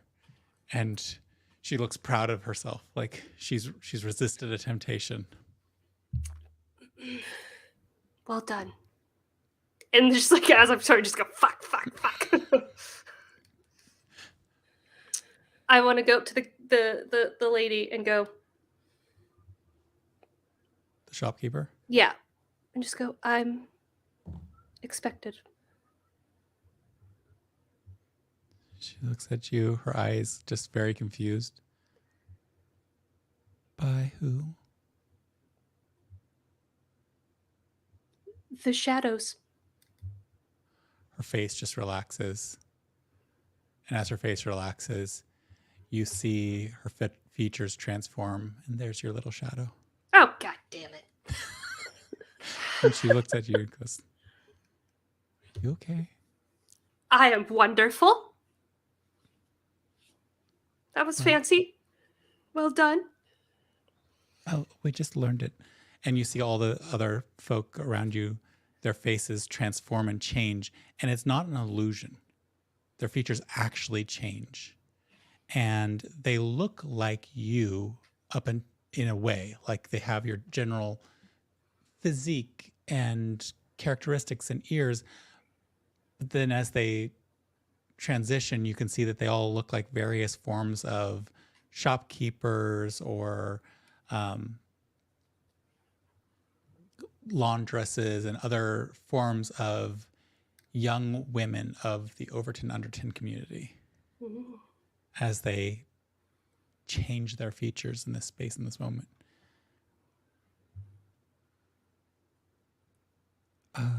Lady Mistress, what would you have us with? Back into the milieu? You seem less tense. I feel less tense. My friends will be meeting me here. Is there somewhere we can wait? And you can catch me up on what's been going on here? Oh, certainly. But first. And then I want to walk over to the one that I like tested. Uh-huh. And like I want to grab their face and put my forehead to their forehead and be like, "You have done well. Good job." All hail Tanzanite, the queen of bullshitter. Yeah, you go and have that moment, and you can see that their new features look very puzzled as they quietly step out the door very, very slowly. Their eyes never quite leaving yours. Like they're uncertain if this was yet another test. And they just slowly open the door. 3 and then 4 and then 5 of their compatriots step out the door, and they step out the door. They slowly close the door. And you're left alone with your little shadow in the shop. There's a door in the back if you would like the room. The storeroom, it's not much. There's downstairs as well, and then there's upstairs, but we don't quite have... Well, I guess we would love for you to see and decide if below is to your liking. Above is not ours. That is the true owner of this space, though she lets it to us. Well, I think if you had anything to do with the space below, it'll be wonderful. But I'll go check. She bows her head, and then as she bows her head, you can hear like a dinging of a door being opened. And you realize it's the front door. And even as you kind of make your way around the corner, you see her features have already shifted back into the shopkeeper's face. But you see in front of you a storeroom of sorts. There's a loft-style ladder heading up, and there's a trap door that appears to head below. I'm going to head down below and then contact my friends. All right. Yeah, you start heading down below. Let me type this down. You kind of come down and you see a underground chamber. And in this chamber are multiple urns. These urns are what, with some creativity, remind you of the urns of your own upbringing down in Underton, where those who were escorted to their ends were ensconced. But these seem to be a little bit less ostentatious, a little bit more practical.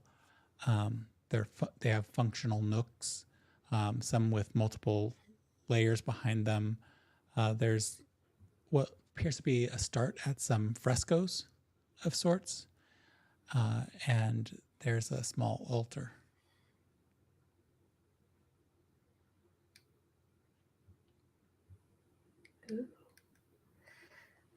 What are you doing to contact your friends?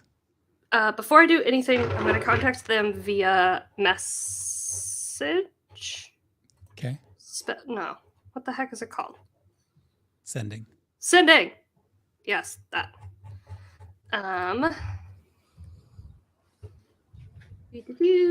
Mark that off. And I'm going to send it to Trixie. So I'm going to touch my forehead, think of Trixie, and say, I didn't mean to stun you. My bad. Trying to help at Pumpkin House. Say the shadows are expecting you.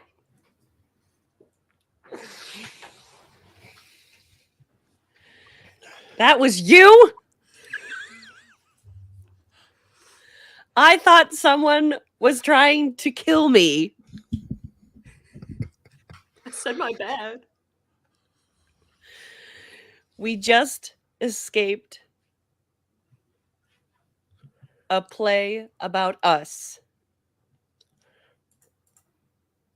En route. En route. En route.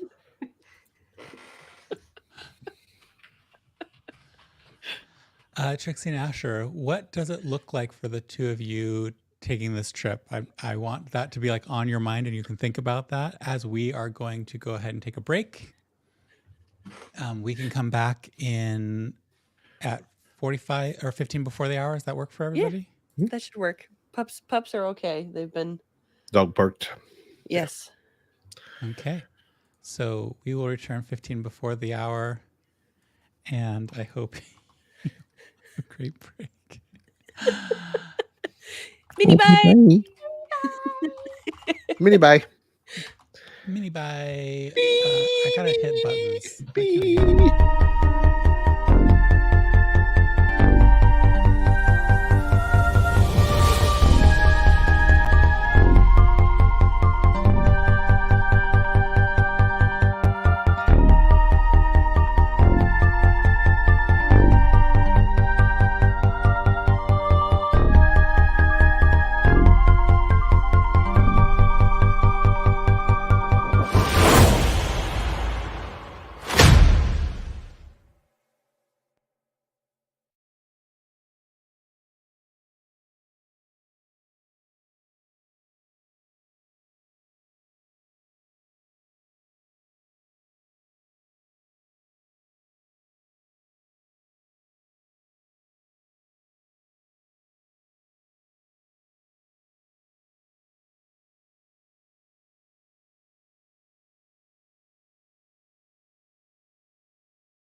Hello, and welcome back to Probability of Demise.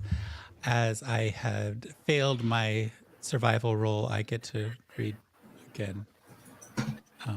Things happen. Life is great.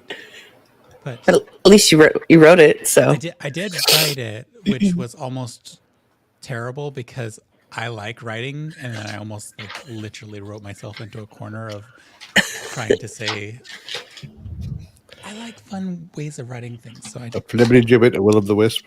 I almost flippity gibbeted it myself, but I got myself under control, kept my wit sharp, but my linguistic capacities in check. So, introducing Grand's Magic Chef Knives, the cut above the rest kitchen essentials. Say goodbye to slicing and dicing with dull blades. With Grand's Magic Chef Knives, you'll be sharpening your cooking skills in no time and adding an extra magic to your meals. Mwah. Our knives are crafted with the sharpest materials and enchanted with a touch of magic to improve precision and add flavor to your dishes. Each knife has its own unique magical property, empowering you to use it either manually or with automated cutting technologies. With the touch of the handle, your meals are prepared perfectly, freeing up time for you to enjoy your cooking experience. And they're not just sharp, they're stylish too, with sleek designs and comfortable handles. Grand's Magic Chef Knives will be the knife of the town in any kitchen. So why settle for dull blades when you can have Grand's Magic Chef Knives? Order now and start slicing and dicing your way to culinary success. And don't forget to add a pinch of magic to your cooking. Get your Grand's Magic Chef Knives today and start cooking like a cut above the rest. Whether you prefer the precision of manual cutting or the convenience of automated cutting, Grand's Magic Chef Knives has got you covered. Disclaimer, our Magic Chef Knives are sharp, but our humor is even sharper. Use at your own risk of laughter. Don't cut a joke with these knives. It's a cutthroat competition. the journey of accents. It was half the fun. Oh my god, that was amazing. Well done, Rick. Well done. This is French-ish. It started Eastern European. It started out as pitch, It goes in many different ways. and then You buy when you- magic knife and cut You buy friend. the magic knife. It is so complimentary to cutting your In ideas. Soviet Russia, magic knife cut you. and then when you whatever the French word was that you said. After Oh. that point, it flipped to French, and then at the end, it was Norwegian. Get yours today.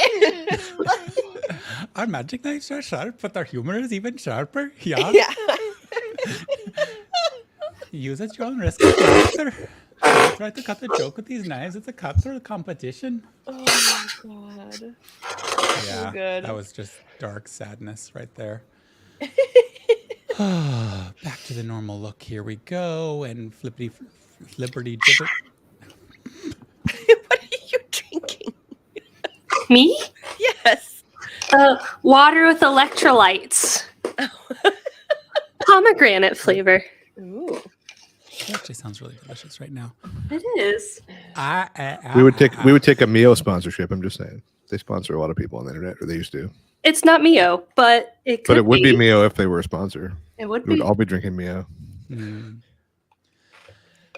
Look how good Wow. I look drinking it too. You can have I this. dyed my tongue blue during the Damn. break. What'd you say, Rick? I dyed my tongue blue during the break. With what? Airheads. Ah. I always forget they exist until I find them in the random shop that still carries them. I feel like I only see them at the movies. Don't they sell airheads at the movies? Do y'all not go to gas stations? No. No, we don't have a car. We're I live in New York City and I don't drive. So yeah, that's or like a bodega. I go into the bodega and get them too. I don't see them there. Oh. Bodegas are pretty See tight. 'em Though, all and they the probably put time. them on the lowest. Our shelf bodegas- 'cause Our bodegas just have like it's kid expired bait. chips and cats in them. I'm sorry. I refuse The to cats go are not into expired one usually. without a cat. if I walk in and there's not a cat, I leave. If you don't have a bodega cat, there's probably something wrong with your bodega. That's what I'm saying. Okay. Well, Or it's not actually a bodega. true. What else? No, never mind. Sometimes they're just sell drugs for. Yeah. I got it on the slow mode. In fairness, of all the bodegas I've been in New York, I've only been in one that I was sure that's what it was. Like our very first apartment was down the block from one that just It was had like definitely a dudes crime. outside like selling stuff, and they had a whole bunch of expired products on the shelves that like never moved. It was Well, if you haven't already, please make sure you check us out on demisecast.com, our YouTube channel that we're on, Twitch channel, Twitter channel, Facebook channel. I don't know. Please like, subscribe, hit the bell or other buttons that they have. Just hit all the things around there except for the report button. We're solid. Welcome. We are back, and send it to your mom. Your mom will enjoy this podcast. Pass it on to your mom. Your We love grandma too. moms. Yeah. This is a mom-friendly podcast. Yep. Mhm. Your grandma's really into D&D. Pass the link along. She's good at the internet. True. All grandmas actually secretly love D&D. They've wanted to play their whole lives, and they're just waiting for you to share the podcast. It's true. We are back. We'll let your and grandma be a guest if she's really into it. We're down. Whatever. Trixie and Asher. Are you trying to get to? I'm just ignoring. Are you trying to get to the pumpkin house, or are you off on other adventures? Like, what are you up to? How are you getting there? What's going on? I feel like this is the most fantasy our fantasy's ever gotten. We're off to the pumpkin house. We like entered fairy tale fantasy land. I think we're just trying to go there. I would say we're trying to be a little stealthy, avoid crowds, take alleys and back streets, that sort of thing. Like, Yeah. even though I asked the crowd to not mob us, it doesn't mean they won't. Yeah, and you asked a very local group down at the bottom of the dock. So yeah, I go ahead and just roll stealth check. You are no longer currently eagerly awaited by a bunch of people who know you're coming, but people are aware that you're in the city, and people do have legitimate requirements that they need to get sorted out with y'all. I am very sneaky today. 24 again. I am not. You 12. have 3? 12. Oh, 12. I was gonna be like 3? You are done. 12. Well, I rolled a 7, which is right next to the 1, so I had a little bit of a heart attack, but you know. I will say, on the way, I am looking for anything that might resemble a temp agency. Roll a perception check as you are hunting for a temp agency. 18. 18. Yeah, okay. So as you are both going along, Trixie, Yes. you kind of lose sight of Asher in one of the back streets that you're going down. And as you lose sight of him, I think you're aware of eyes on you. Like, your monk senses are so attuned and your passive perception is high enough that you can feel eyes on the back of your head. It's not unfriendly, but you do feel the weight of judgment.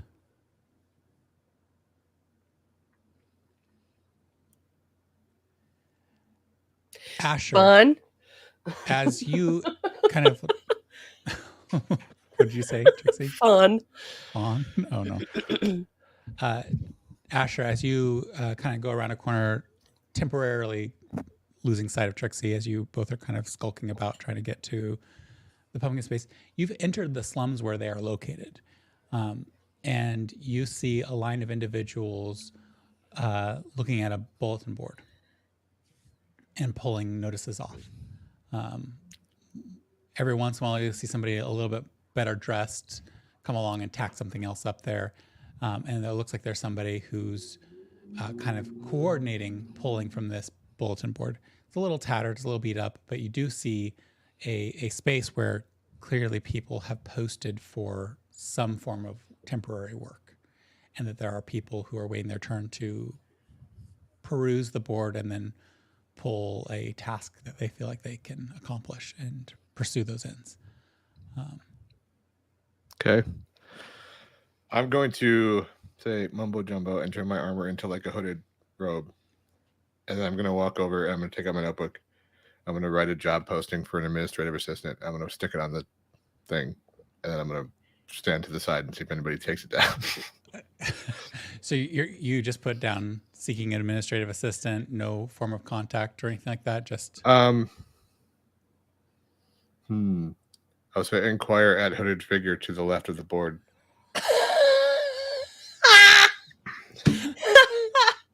Jesus. Settle.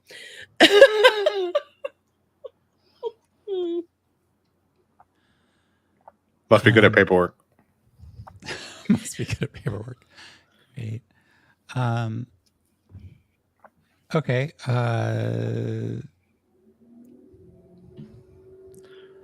Yeah, several people come up to the board and pull off various signs and stuff. A couple of them look at the newly tacked on thing and then look over at you because they saw you post this. They saw this strange hooded figure post and then stand to the side. And I would just like you to roll an insight check. Aww. I really wanted that to be a natural 20, but it's a 4. So you're just like, why don't they get that this is like a legitimate thing? It's not at all creepy to have somebody post something and then stand off to the side and without putting any details in, looking for an administrative assistant. And why did those two women give you such a dark look? And look, if you're going to work for the Timeless Trio, you got to be able to handle the weird. All right. I'm just saying. And you do get the sense that your posting gets ignored most of the time while it's up there. And I would like you to just roll a D100.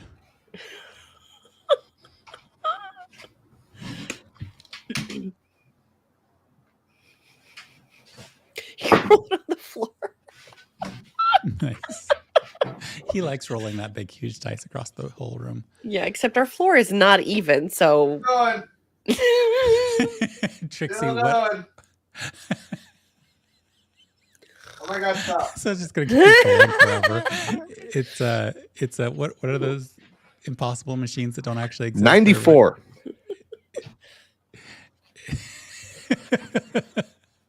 Perpetual motion machine of a floor. It was literally like rocking like this on the uneven floor until it finally settled. What'd you get? 94. 94. Okay. It takes a while before somebody. That's not the number of applicants. No, it's the quality. So you're standing there for quite a while. In fact, Trixie, you lost sight of Asher. You're not exactly sure where Asher is, and you are actually making your way through the slum spaces and then into the slightly an area where I think everybody in Overton was aware that organized crime was making a nice neighborhood happen. But you are in front of that big, giant, strange building, the Orange Pumpkin House. By the time that Asher finally has a customer, so to speak. And meanwhile, you've felt those eyes on you the entire time. So I'll let you think about what you want to do with that as you will. But Asher, eventually a young-looking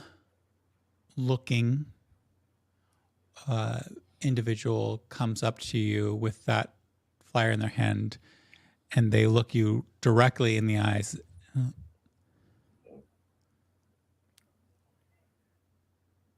I don't do.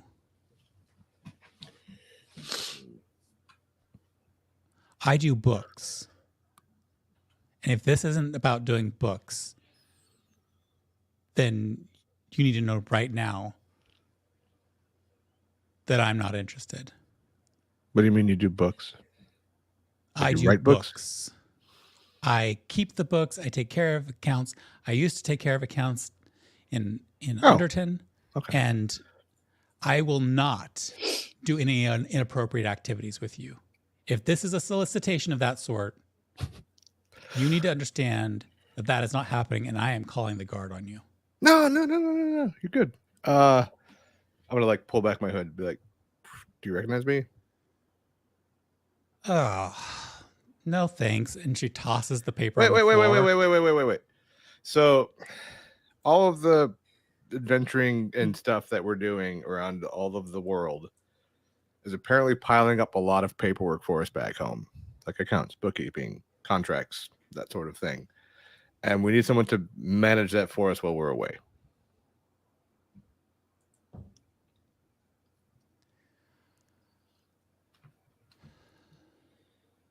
I am aware of the things your group has left undone because it is destroying the economy here in Overton.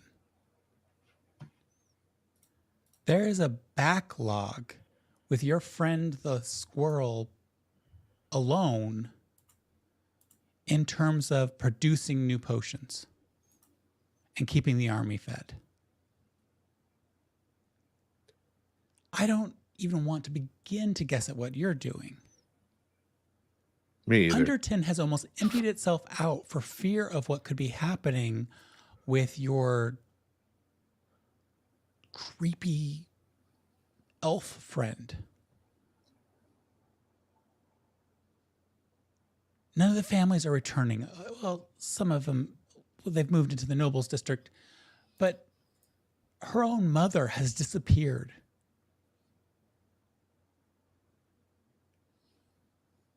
This better pay well.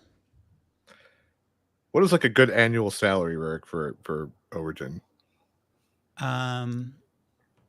Roll a history check to see if you know.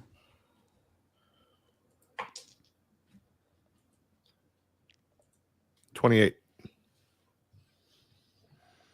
Wow, that's high. My blue collar background is showing now. I know what a realistic salary looks like. Yeah, you have a pretty good beat on salary, especially in wartime, I guess.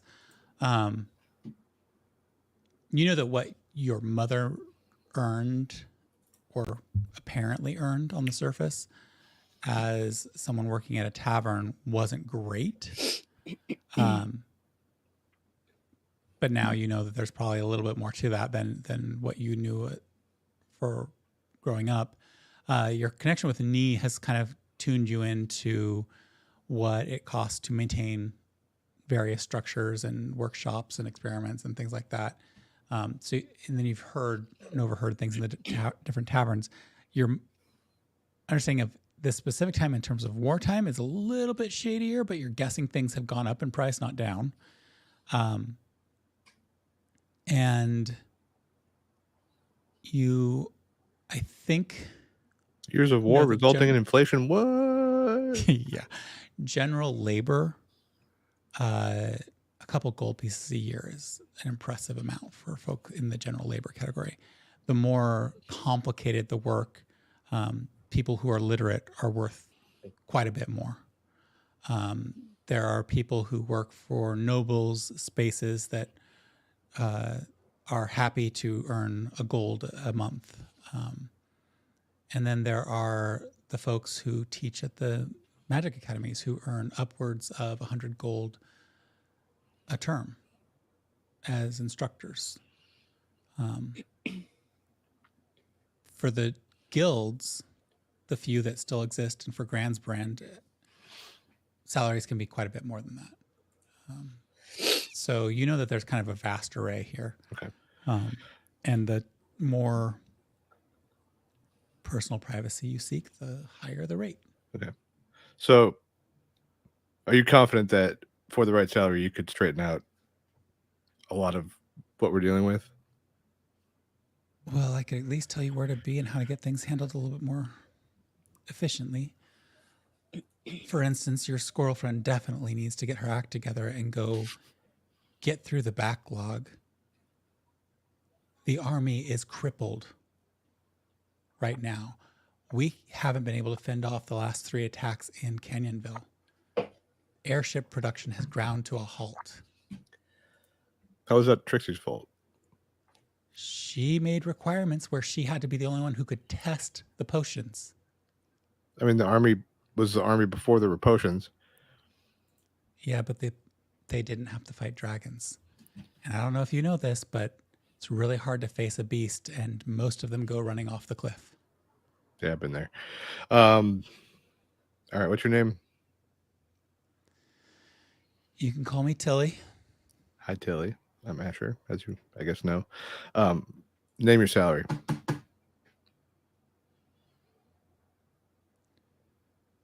She's going to roll a perception check.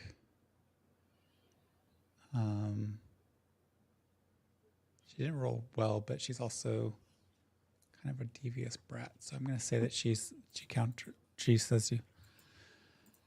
And you can tell that she's trying to just, without even a perception check, you can try that she's trying to bid something ridiculous. And she said 500 gold a year. I'll give you 1,000 gold a year. Her jaw just drops. And then before you can say anything... But that's to work for all 3 of us. Before you can say anything, her hand grasps yours and she says, deal.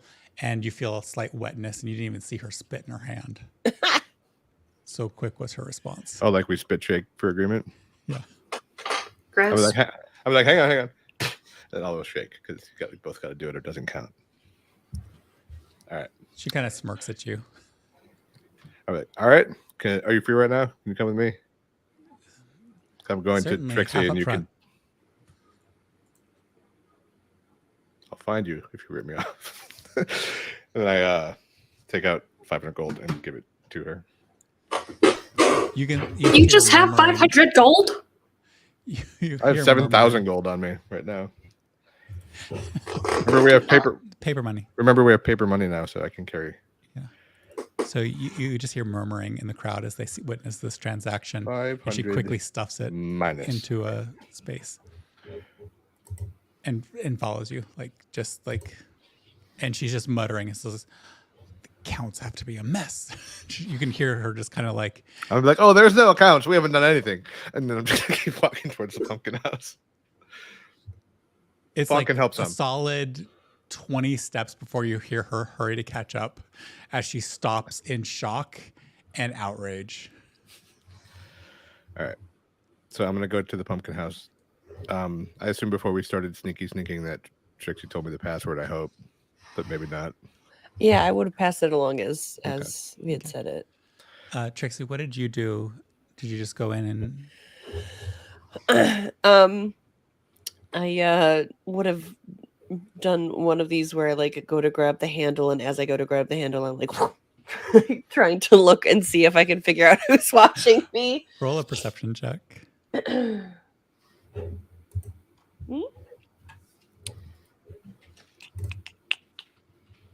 25. You catch a glimpse of a cloak as it whips around a different corner.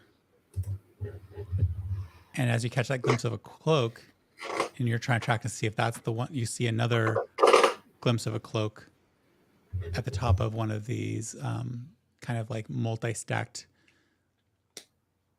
crappy buildings that are definitely the homes to multiple people. You see the rim of the top of a cloak duck down as well.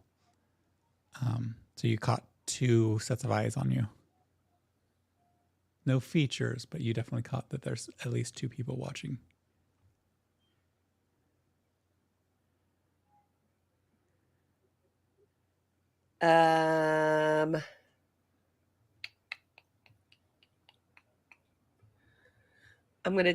Is there like a stick somewhere on the ground or like a branch or something I can pick up? I mean, this is town, and this is like an area that has been pretty abused. So, like there's not a natural stick. There are bits and pieces of roughage and garbage. Okay, that or just like a big rock or something with an edge. Yeah. I'm gonna pick it up, and in the ground, I'm gonna just right, like kind of off left of the door, and say, "Next time, just say hi." And I'm gonna put the rock down. I'm gonna walk into the door. You walk I love in, it. and there's a proprietress sitting there, and you can see, you walk in and you recognize the symbol that they were using for Trixie's apothecary on a few of the vials, but a lot of the vials don't have that. They are not of your group's menu or of the Trixie apothecary-ish varietal. Oh, welcome, miss. What can we do for you today? The shadows are expecting me. Right this way, miss. And she just gestures to the side and behind the counter. Downstairs. Okay, thanks. And I go, And she's just smiling cheerfully, little rosy cheeks, and very much like the picture of, I think my best description of this is like those anime maid cafes. Like it's that over the top cheerfulness going on. yeah. Yeah. It's like, as I walk by, kind of creepy. Might want to tone it down just a little bit. Her eyes are on you the entire way. I mean, you're in a pumpkin It's witch like- house. What did you expect? That creepy feel is solid. That is. Could turn back to a pumpkin at any moment. Midnight, probably. All right. You go downstairs, or you I mean, you see the room, and I'm guessing Tanzanite let the hatch close behind her. But yeah, going downstairs, you come into the same space that she was in. It is a it's kind of creepy, just because you are in a I don't know how else to say this, but you're in a crypt.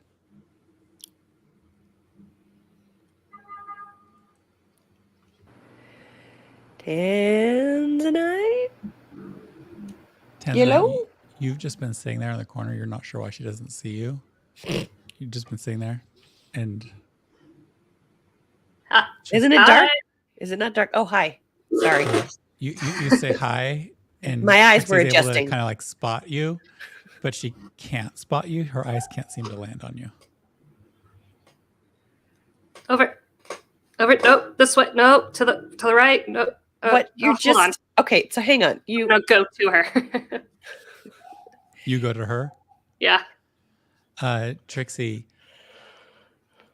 a shadow emerges and comes up and touches you. It's full on a shadow. Tanzanite, are you doing this? I'm not doing any. I'm right here. What? What happened to you? No. Nothing. Okay. Right Hold after I out your promised hand to to do it, mine. nothing weird. Okay. I put my hand to hers. Shadow just clasps your shadow, your hand, the palm of your hand. What do I see when I do that? You just do I see normalness? Hand to hand with your or- friend. Yeah. Okay. Just see. It's me. Hello. Hi. So you look a little different. Like, look at my hand. No. No. No. It's really creepy seeing a shadow just be a shadow. Especially I when look they're acting around for so like a natural. mirror or like something reflective. So you just look like a shadow. Like I can't actually see you.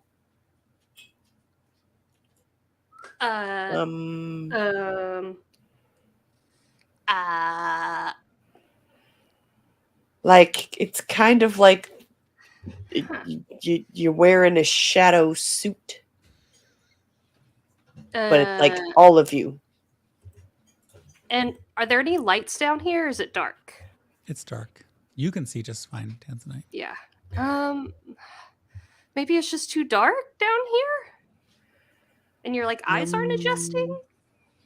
I mean, I have night vision, so or dark vision, so I mean, I can see really well.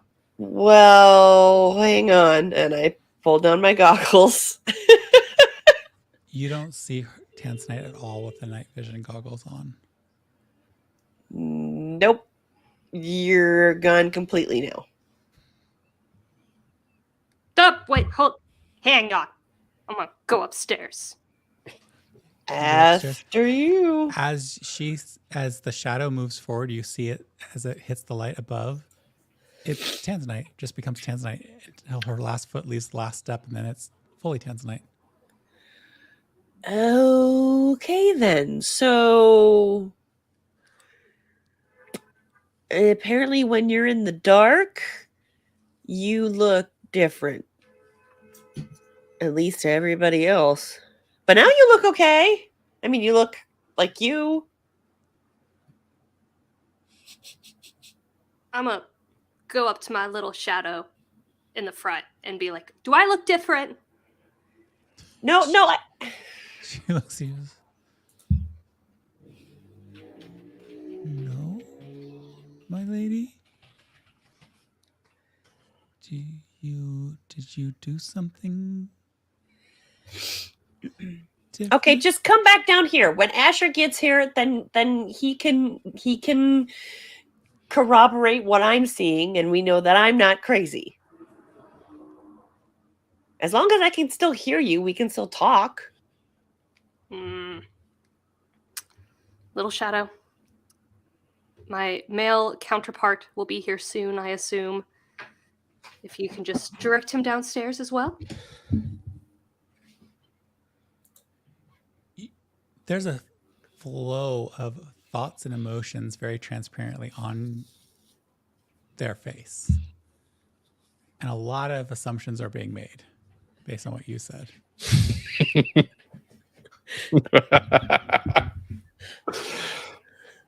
And you're not quite sure as you start walking back down that you heard her correctly when she said, "I will await your consort's arrival."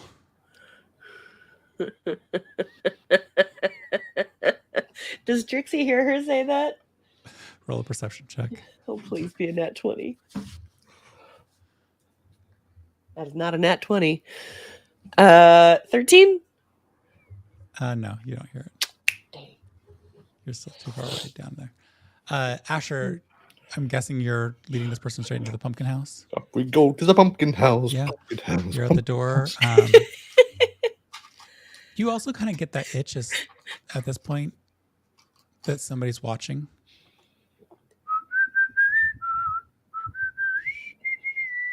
I'm gonna spin around as fast as I can. It's my move. Bitch stole my move. Onlooker would wonder, but roll a perception check. 23.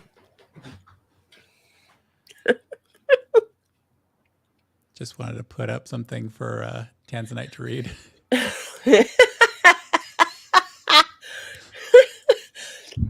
Consequences, what? For our audio listeners, the comment is gives up a bit of humanity and says, "Nah, nothing's different."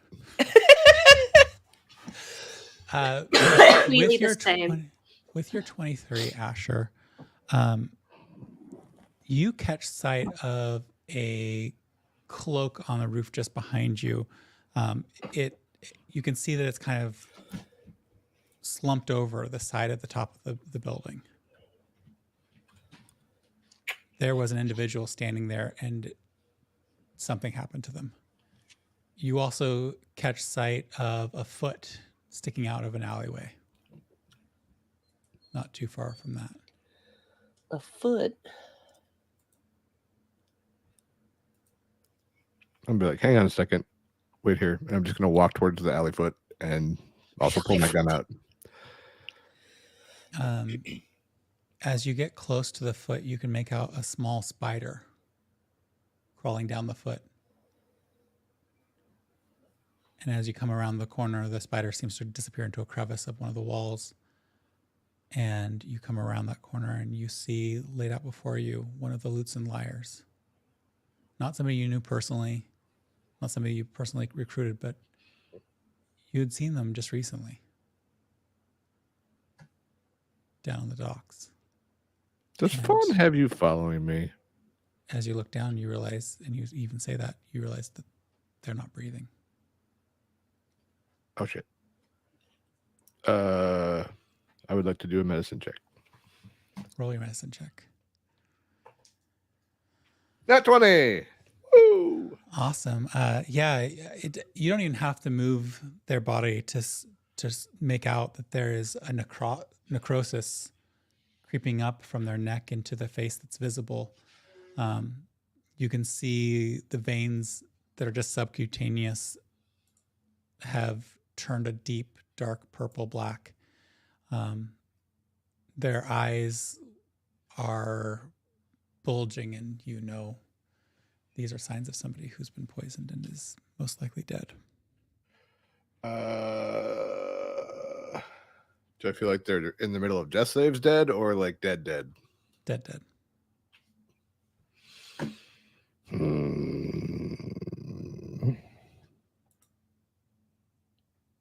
Damn it. I'm going to look for that spider. Roll another perception check. Actually, roll perception check's fine. Investigation check, actually. It's another nat 20. Okay. You check out My the new location favorite where it dice. crawled into.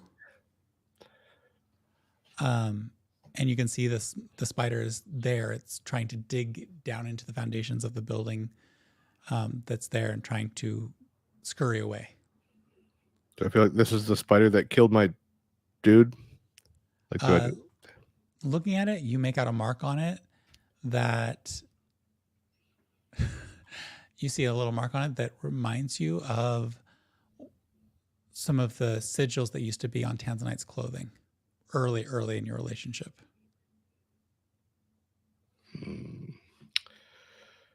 Trying to think if I have anything in my inventory that I can catch it with. Inventory. Backpack. I would like to take a piece of paper, fold it into, how big is a spider? It's probably about the size of your thumb, maybe. But like where a black widow might have a little red mark, you can like make out as it's trying to tip of my thumb or my entire thumb? like the entire thumb. All right, that won't work then. Shit. I think I'll say it's I'm like gonna take on my really water difficult. skin. Will it fit in my water skin? Yeah, I'm gonna dump out my water skin and like try to take my dagger and like just push it in there. Okay. Let's do a dexterity check to see if you're successful in getting the spider. 27. You don't want to get bit. And so as you kind of leverage this spider and you get it within and swipe your dagger out, and you can see it trying to quickly crawl out of your water skin. So what are you doing in that moment? I'll put the cap back on. Like, You cap it. As that pop of the cap is heard, you hear a screeching from within the water container that is too loud for such a small creature. I'm gonna take the water container and just bang it against the wall real hard. The screeches suddenly end, cut off mid-screech. And then let's see, hang on. I need to look at you.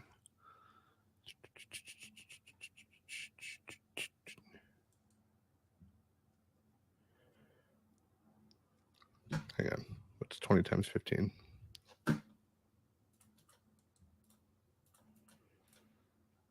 Damn it.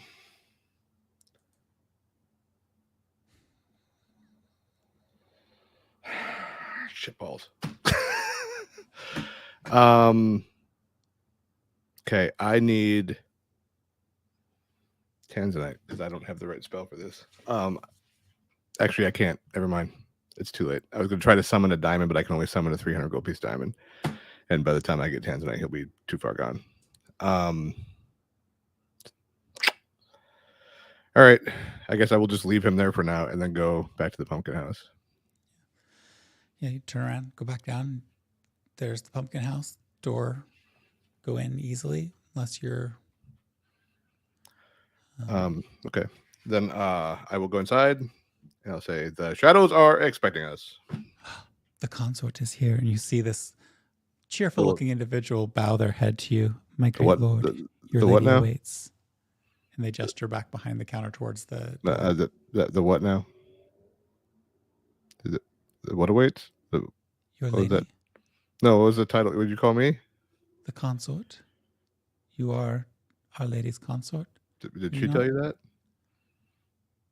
I gathered as much. Okay. I'm just going to go and bring Tilly with me. Tilly follows you, and she just is looking at you like you're nuts. I'm going to go downstairs. Like, hey, guys, bad news. Evil monster spider killed one of my guild people across the street. In the darkness, you can vaguely make out Trixie. Does You Tanzanite can't have find 10 minutes Tanzanite. or 1 minute to bring someone back? Does Tanzanite have 10 minutes or 1 minute? Depends on which spell. Multiple types of spells. I thought it was 1 have minute, time but limits. if it's 10 minutes, we can probably get back there. But yeah, you vaguely make out Trixie in the darkness. You don't see Tanzanite anywhere. You definitely are in a crypt. And Tilly behind you says, "Oh, I am not coming down here." Okay, you can wait upstairs if you want. Thank you. She just steps back. Trixie, you see this person right behind your friend Asher, kind of like edge her way backwards. You've never seen her before. Hi, I'm Trixie. That's Tilly. Yeah, Tilly's our new assistant. She's going to help us. Oh, you were serious. Mm-hmm. She's going to help us Oh. with all the stuff. Oh, I mean, that's awfully kind of you. Only no, I if paid her. my office does not need to be down there. No. You can see her seriously reconsidering the deal. No. We're just down here because Do I look different? Wah! It seems like a shadow detaches from the wall for a moment and yells at you, Asher. And as soon as And Asher Tilly screams and just heads right up. She's completely out of the back room now. Okay, and I was like, see, now I feel validated. What's new? Do I look different? You look not there. Well, that's just weird. You look like a giant shadow. Now watch this. And I'm gonna go up the stairs. You see her slowly What about appear now? as the light hits her until her whole body's out, and then you see fully her as well. Now you look fine. Maybe I'm just gonna be really sneaky from now on. Cool.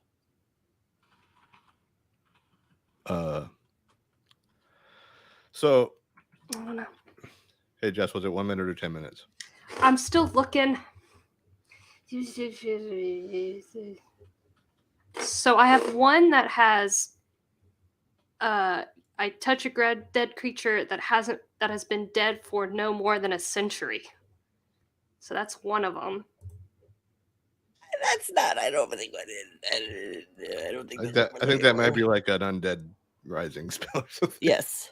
I don't know. I think we're looking to reinstate life rather than create an undead. What's the spell before raised dead? It's resurrection.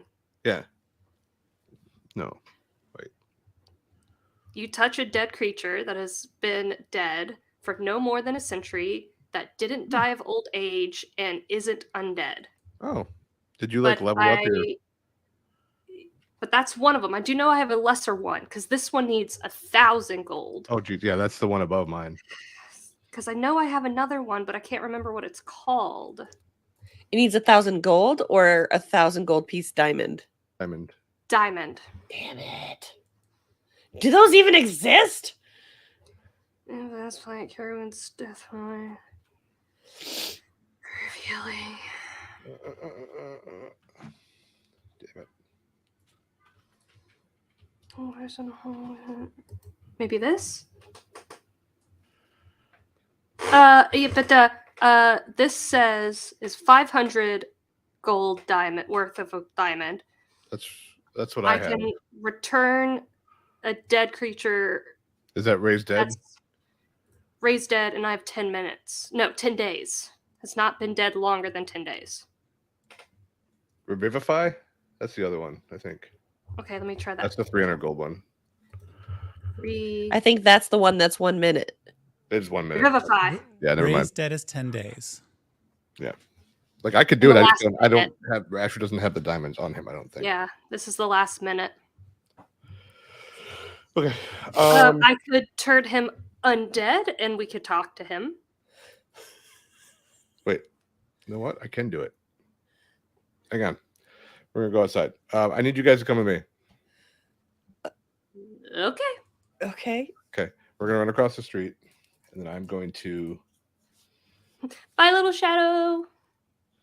Bye, my lady. Bye, my lord. Goodbye. And I just We'll be kind of back. like walk out, and I'm just like, what about me? I don't get a title. Nope. I'm writing a thing. Trixie, as I'm you gonna like, say- as the doors almost shut, you hear a slight. Are you her consort too? Sorry. Or Polycule Adventuring Group. I'm gonna say 1 diamond for me, a bright and shiny object to bring back the dead, and I'm gonna bring 300 gold diamond. I'm gonna say the same thing again because I don't want to write another one, and I'm gonna bring another 300 gold diamond, and then I'm gonna let's see, raise. When the creation bard fixes death. Yes, I'm gonna hold them together on the dude's chest. I'm gonna say, "It is not your time yet. Come back from the other side, and join us again." Maybe And it I was will his cast time. Is dead. Tanzanite, roll a wisdom saving throw. And I was like, wait, this is not going to go well. I feel like Tanzanite's pickier about when she'll bring them back and when she wants. So I just do it. Sorry, Figure it I'm out. doing a wisdom saving throw. Yeah.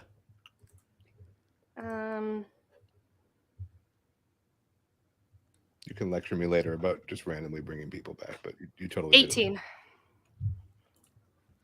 As you watch Asher do this, you feel something go wrong Uh-oh. with your shadows. Something's just gone wrong with your shadows. You're not sure exactly what it is, but you kind of feel like a ripping feel.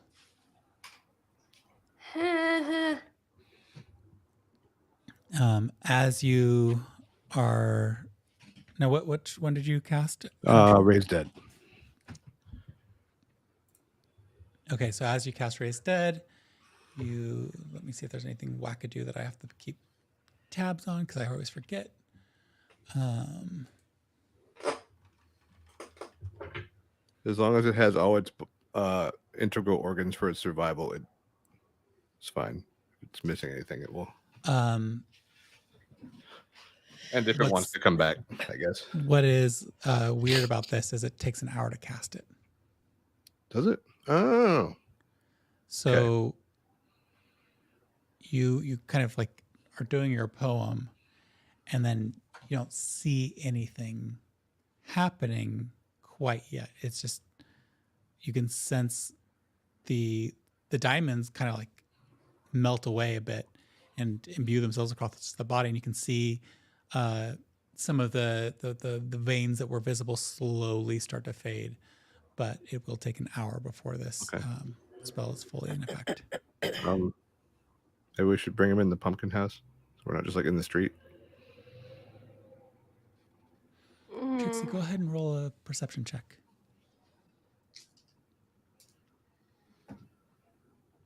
That's a natural 20.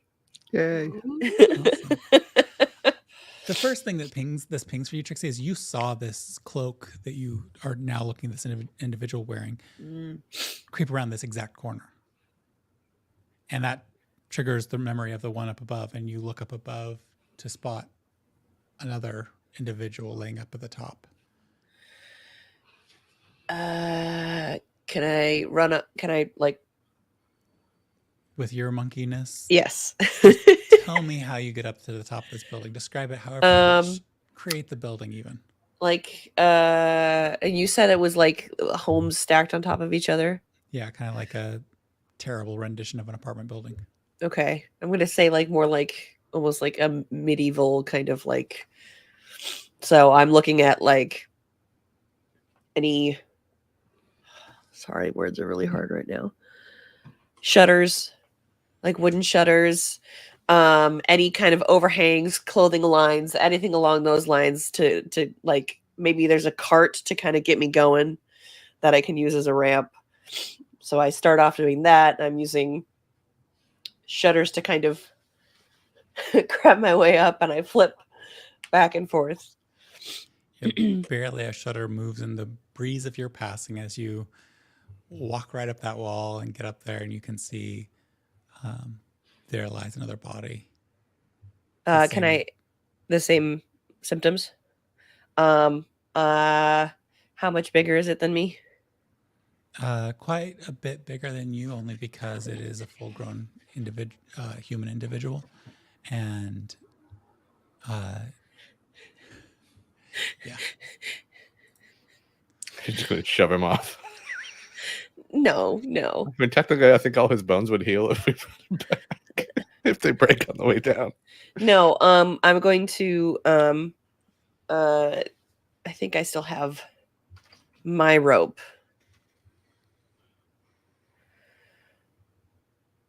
Sorry, I'm getting the one shot stuck in my head where we had to use rope. I'm like, wait, do I have rope? I think I have rope. I'm going to take rope, and I'm going to like tie it. I'm going to like finagle it so that it's like kind of like under his shoulder or their shoulders. And I'm going to try to like go so that their feet first. And then I'm going to try to brace myself and like lower them down. Yeah, you go ahead and just do a strength check to see if there's any weirdness in this. But yeah. Oh, that's pleasant. That's a pleasant surprise. Oh no, where did my D&D Beyond go? No, that is the stream. Strength check. 18? Yeah, you are successful in lowering this body down. As I see it coming down, I'll like try to help lower it to the ground. Yeah. I mean, definitely once Asher becomes involved between the two of you, it's pretty easy to angle this body down. The other body is in y'all's possession, and you're dragging these bodies to the pumpkin in public. I would like to, before I head back down, I want to kind of inspect the rooftop and see if I can see any footprints or any traces of what, if I'm assuming it's also a spider, but just in case there's anything else, or maybe I can see which direction they came from originally. I don't think Asher said anything about a spider yet, but what I'll say is like you just roll a general investigation check at this point. Well, there was the spider with hit. Oh, you don't think? Oh, sorry, that's right. I haven't showed it to you yet. Sorry. No, it's fine. My ability to not metagame is No, hindered. I said it. I was thinking like if you had actually been told there was a spider, I'd have you do a different roll. But this is so. Sorry, which is that again? Investigation.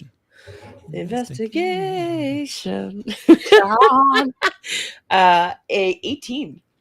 Wow. Cool. You're being very nice to me today. You make out that there was another person up here too. Just with an 18, like you can make out that there were two people here, next to one another. You don't know where the other person is at this point, and I think you can see that the other person at some point got up and walked away. You don't know if it was before this person slumped down and fell down, or if it was at some earlier point.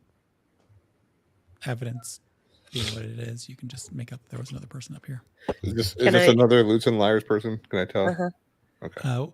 When the body is brought down, Asher, you make out features that are also recognizable to you. It is another Lutes and Liars individual.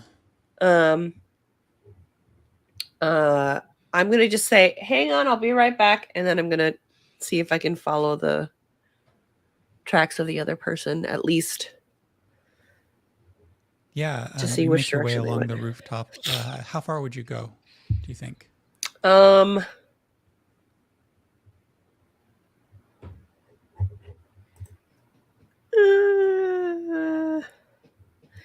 I mean, it depends. If the path or if the trail is really strong, I'm gonna follow it. But I would, if it's kind of iffy, then I just kind of want to see the direction, like what direction in terms of town it was heading towards. Okay, go ahead and roll a survival check because that's gonna change everything. Ooh, 12 plus 9, 21. Rooftops are your favorite terrain today. Yeah, they weren't trying to cover their tracks, this person who left. As soon as they presumably got out of sight, they just headed kind of directly. And then you spot a spot where it looks like they tumbled a bit. And then they got up again. And then you see a body-shaped shadow at the bottom of one of the buildings. I'm going to climb down and inspect. Yeah, you see very much the same thing you've seen on the other two bodies. I am going to, and I can't carry this one, I'm assuming. This one would be really easy for you to carry because it's not only your size, it's your people.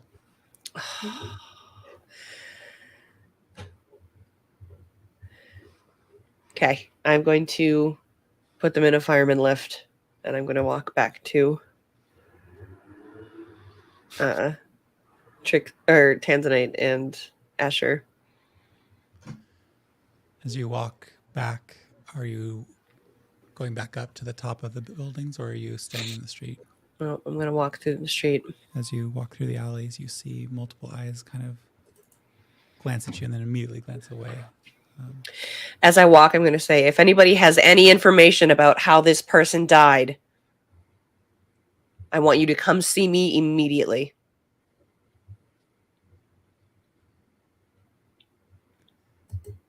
If anything, it just hastens the speed with which people avert their gaze. It's like on the And subway when something goes wrong.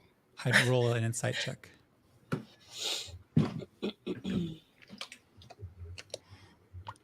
Ooh. 28. There's a palpable tension and fear in this neighborhood as you go through. This is not the first that bodies have shown themselves as what you can surmise. And this is a area of very tough people who put up with a lot. But here in this space and in this moment and with what's happened, there's an uncommon level of fear reflected in the eyes of anyone who you catch sight of that doesn't look away fast enough.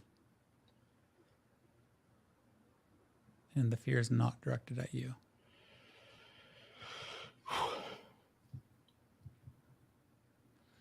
But you make your way back to your friends, and there you are, the three of you. 3 bodies, one halfway to recovery. I will and say, the other 2. diamonds, diamonds, yay.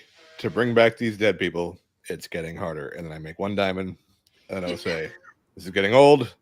All these diamonds, great trick, but taking its toll. And like you can see, like it's just taking it out of Asher the more, because I have to use spell slots now to do performance of creation every time after my free one. So it's like taking it out of him more as he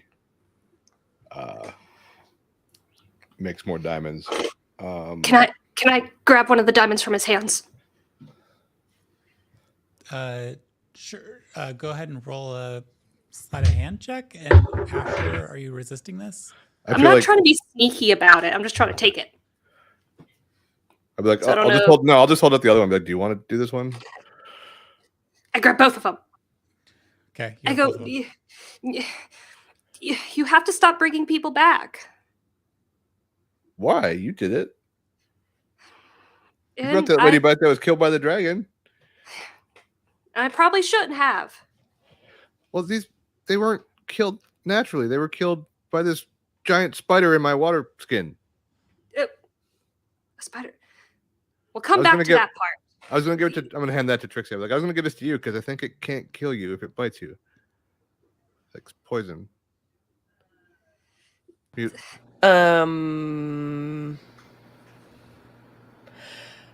screamed like preternaturally loud when I captured it.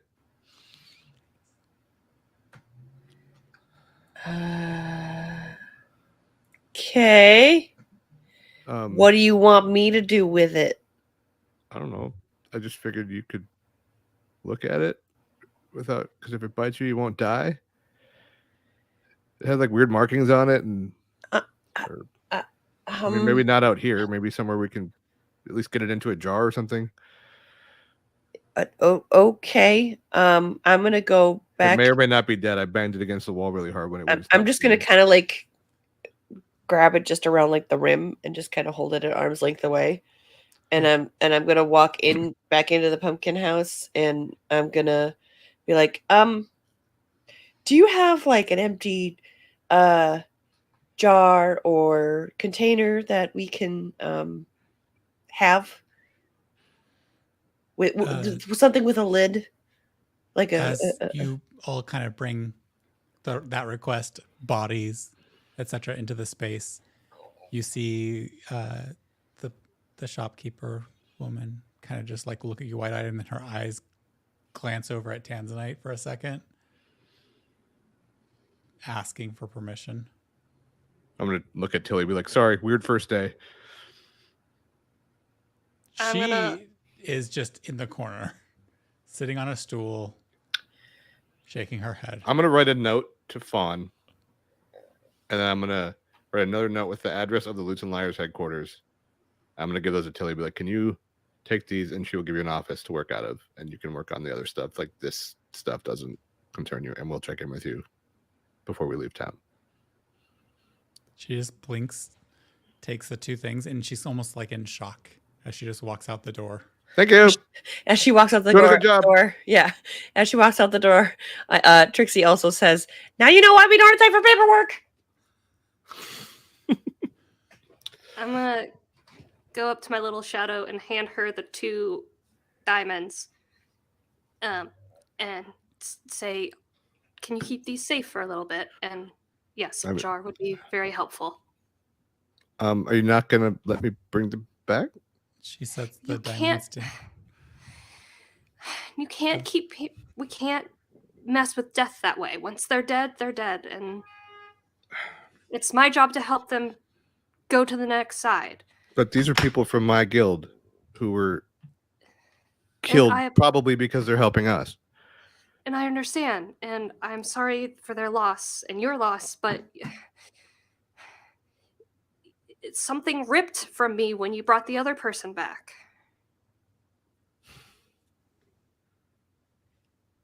Can we so far we have kind of avoided the said shadow elephant in the room. What changed here while we were gone after you paralyzed me? Oh yeah, that was my bad. I really didn't mean to. I thought if I did it that you, I guess, would be heavy, and then that they couldn't carry you. And I obviously thought wrong. But I didn't mean to do that. I'm really sorry. I appreciate your apology. You could have told me that sooner.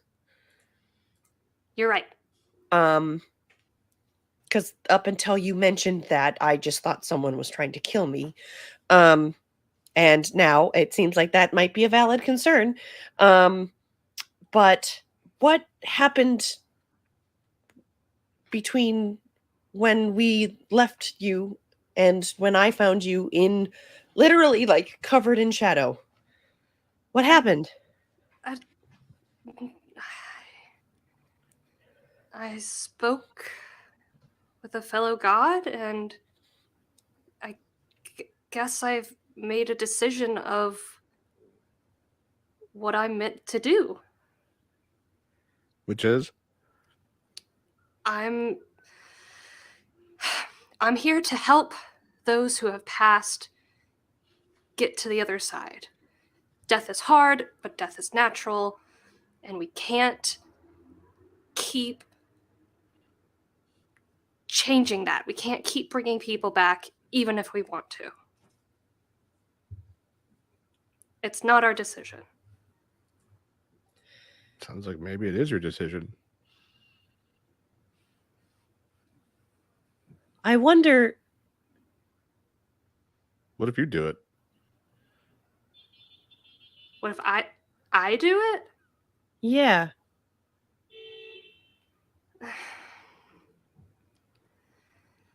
I don't know. Hold on. Okay. Rick, I would like to try something. Uh-huh. Is it possible to somehow, like, close my eyes or something and try to get back to that space that I was in earlier? Of that, like, shadowy, colorless void? Okay. Could you just Is that go ahead? something I can go in and out of? Or try to? What do you think Tanzanite would do to try to do that? I think she would take a deep breath and just start to focus on her shadows. Like, I think she'd go to, like, touch her forehead and not do that, and then just, like, reach her hands towards her shadows and think of that other place. As you do that, as you start thinking about the other place, so to speak, you feel one of your spell slots, your magical spaces that you have, not spell slots, but like you feel the mechanical will be your spell slot. You feel one of them start to be tapped, and it's a 6th level or higher spell slot that you're going to have to use for this. But the moment, if you continue doing that, the moment you have that full focus, you are over on the other side. Bless you. Excuse me, didn't move fast enough. It's all right. If I were to look around, would I see any of the 2 people, spirits walking around? Go ahead and roll your death check. Okay. Death check is not this page, which I already know how much it is, actually, because I remembered. Ew. No, that's not right math. 22.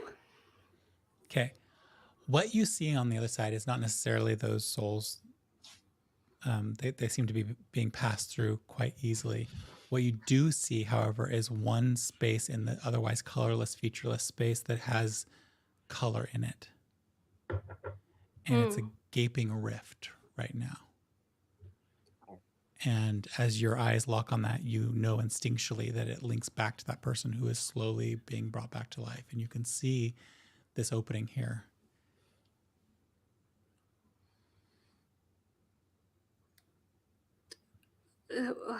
What happens if I, like, try to touch the color? As your finger goes near it, it starts to be leached of color and starts to close. That little rift starts to close. I pull it back. As you pull back, the color continues to pulse and shape. Asher, I need you to roll a wisdom saving throw. That's a 3. You just lost another spell slot I did. as you get wearied as this continued raising of the dead pulls suddenly more energy from you. Another like raised dead spell slot. No, it can be any level spell slot that you have available still. Do I feel or see, like, is there a way that I can aid in this process going faster? Of trying to cause the soul to get pulled back through? Yes. Yeah. What would you like to try to do in that?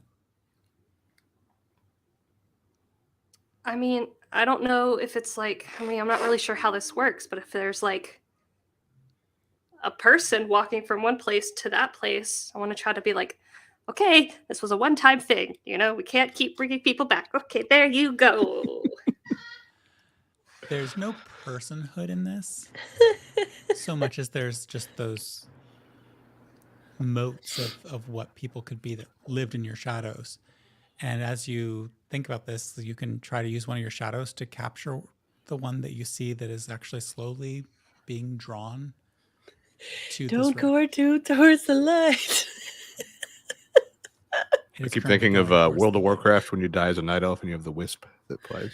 Oh yeah, love it. Yeah.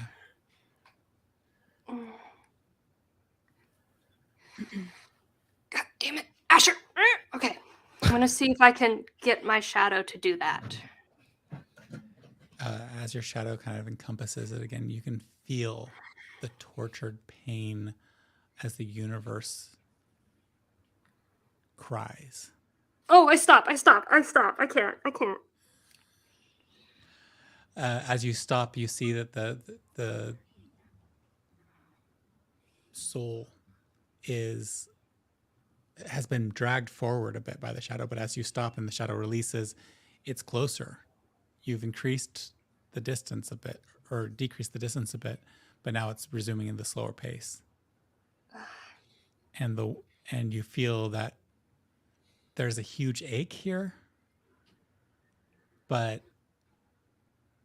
it's not as bad as it was when you've tried to usher it there quicker. Okay. Is there like another wispy from the other person?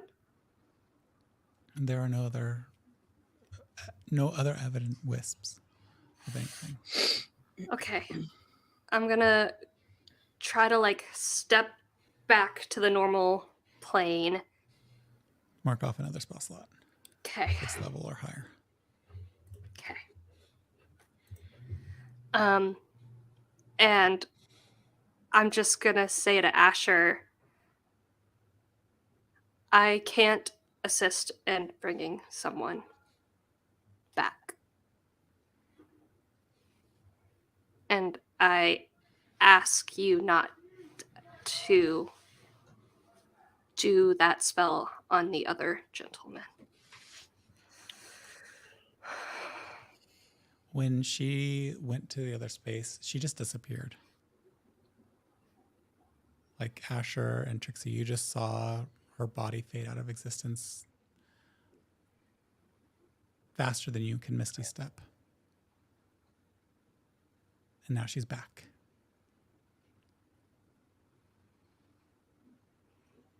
In the interim, Trixie, would you have been doing anything with the spider water skin situation?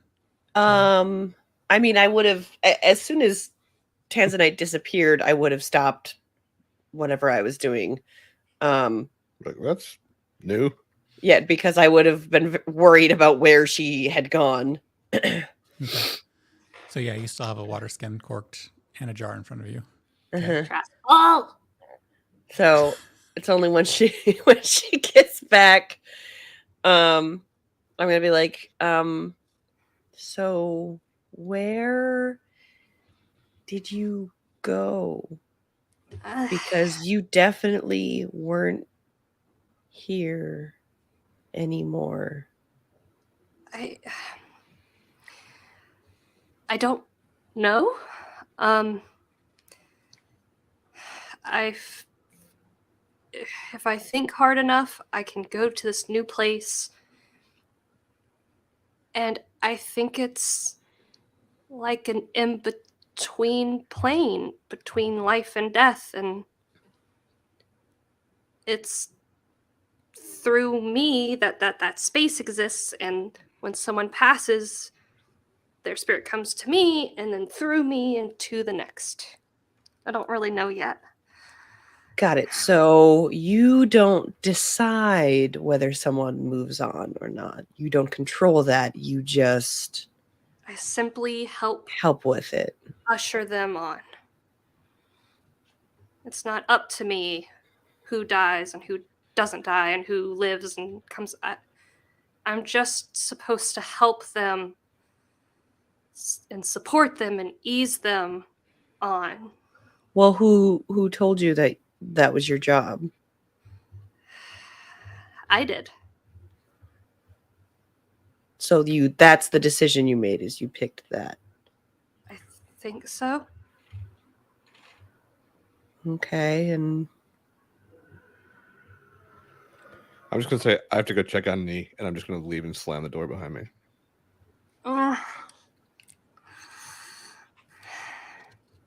Asher leaves, upset, visibly upset. And for the record, I'm not mad, but I'm very concerned. Are you leaving us? I don't think so. I mean, No. it sounds like you have other things that you have to do now. I think I can do both. I I can at mean, least try. the thing is as you can see with what we've been doing so far, it's dangerous and people die, and I mean, you almost died, and I kind of brought you back. Like, is that not something I'm going to be allowed to do anymore? Like, what if the next time we go up against a dragon, Asher goes down? Are you not going to bring him back? I'm still learning.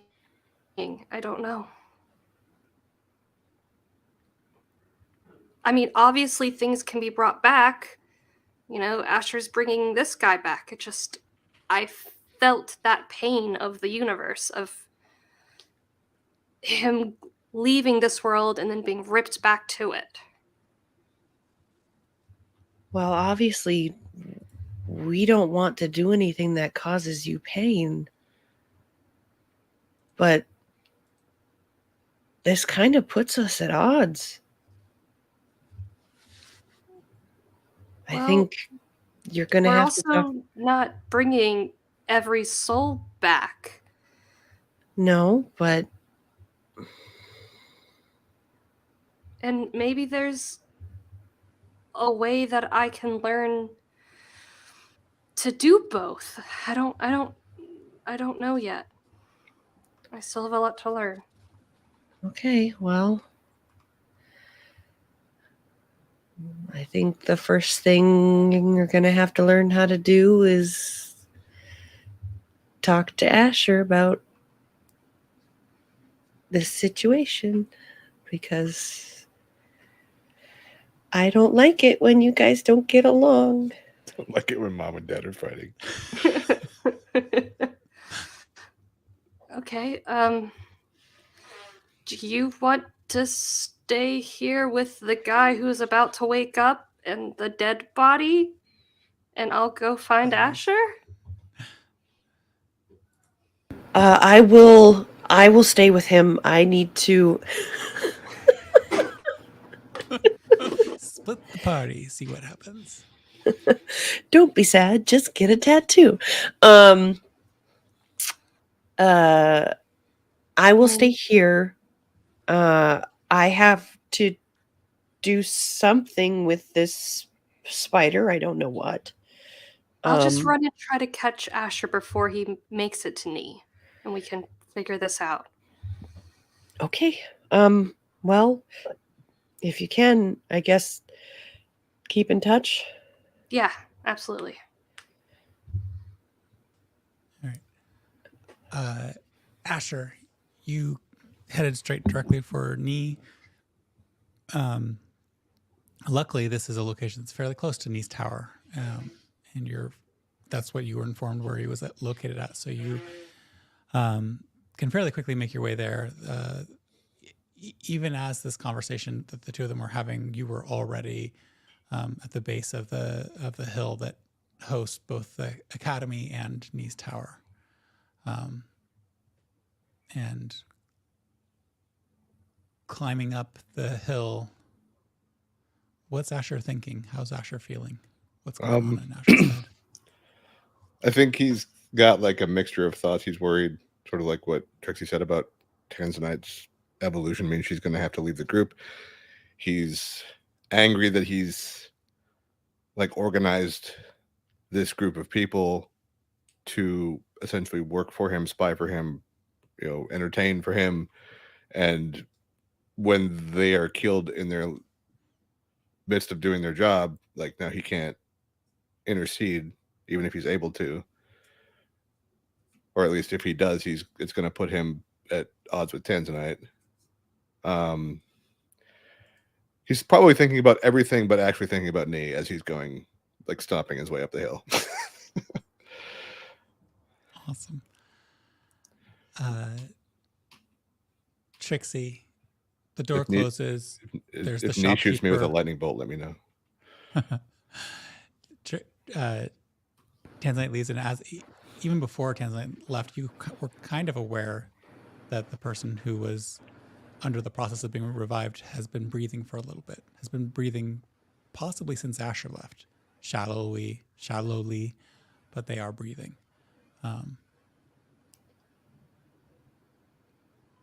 You have a spider in a bottle or in a water skin. I'm a spider in a Spider, bottle. And a yeah. shopkeeper who seems to be looking at you, and then at the bodies,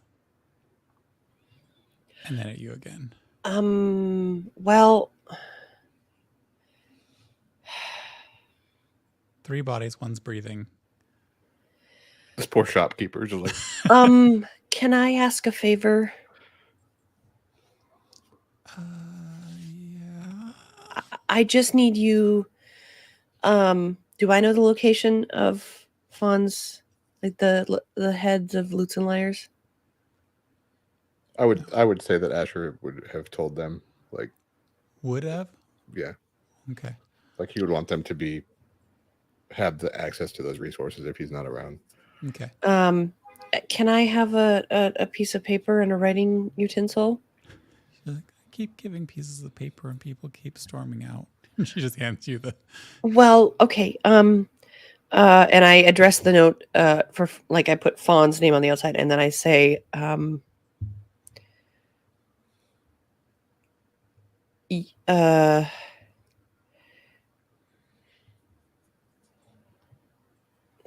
what did I say? 3 agents down, bringing 1 back.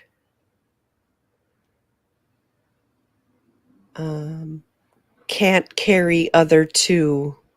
Come to the pumpkin house, Trixie. And then I fold it up, and was there candles?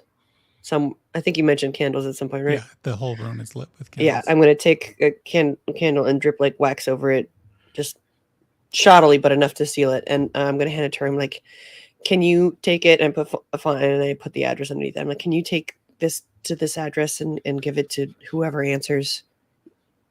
She looks at you and says, I'll watch the store. I'm not going anywhere. I'm waiting for this person to to come back. I'm waiting for them to come back. I'm not going anywhere. I'm not going to touch anything. I don't think we're going to be allowed to stay here. If people come in needing stuff, I can try to help them. I mean, I at least know my products. Ignore those dead You want bodies. Would you people like a to come in jar? Here? No, I'm locking the door. Okay. She takes the letter from you, and even as she takes it, you can see that the wax seal that you created just peels off because it's regular candle wax. It's not sealing wax. Oh. And ignoring that, she just walks out the door. I mean, there's nothing in that note you don't know. And you hear a little bit of a kathunk as she tries to lock it from the outside, and you can hear that some sort of wooden bolt has been latched in place. And then you hear another kathunk as you think an outdoor sort of sign has been flipped over of some sort. And you hear a voice go, "Don't die, damn it." And just quietly disappears, the voice and the sounds of the person wandering away. Wasn't planning on it. So it's you alone with an unconscious individual breathing to not ever to be possibly, maybe, I don't know, y'all are weird, conscious individuals. And a maybe dead, maybe alive Schrodinger spider in a water slide. Schrodinger spider. Ah! Oh, God, that makes me happy. I think I leave it up to you all. But I think we could either kind of like finish this up a little bit, or we can end here. How are you all feeling? I say leave it. That's a cliffhanger and a half to leave on. So the group is split in three, and Asher's about to eat a lightning bolt from knee. Yeah. Tanzanite, can you just tell me what you are thinking as you try, like, where do you think you're going? What are you doing? What are you thinking as you are heading up towards and trying to find Asher, who has gotten a head start on you? I'm heading to Knee's tower because I don't know where Knee is, but I know if I start there, if he's not there, someone will know where he is. And Tanzanite's just kind of contemplating everything that's happened recently, like making this decision that maybe she doesn't fully understand. She's still very lost and confused, and all she can think of right now is getting her two friends back together to figure this out. So very focused on your thoughts and how you're feeling. Yeah. Awesome. It's a great place for us to end today's session. Hope you all have a lovely... This is like the most dramatic ending we've ever had. Our group's never been in an internal...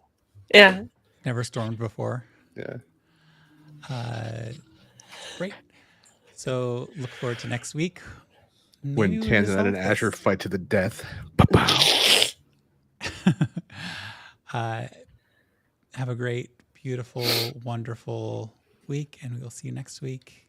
Thank you for watching. Like, subscribe, comment, and bye. Okay, bye.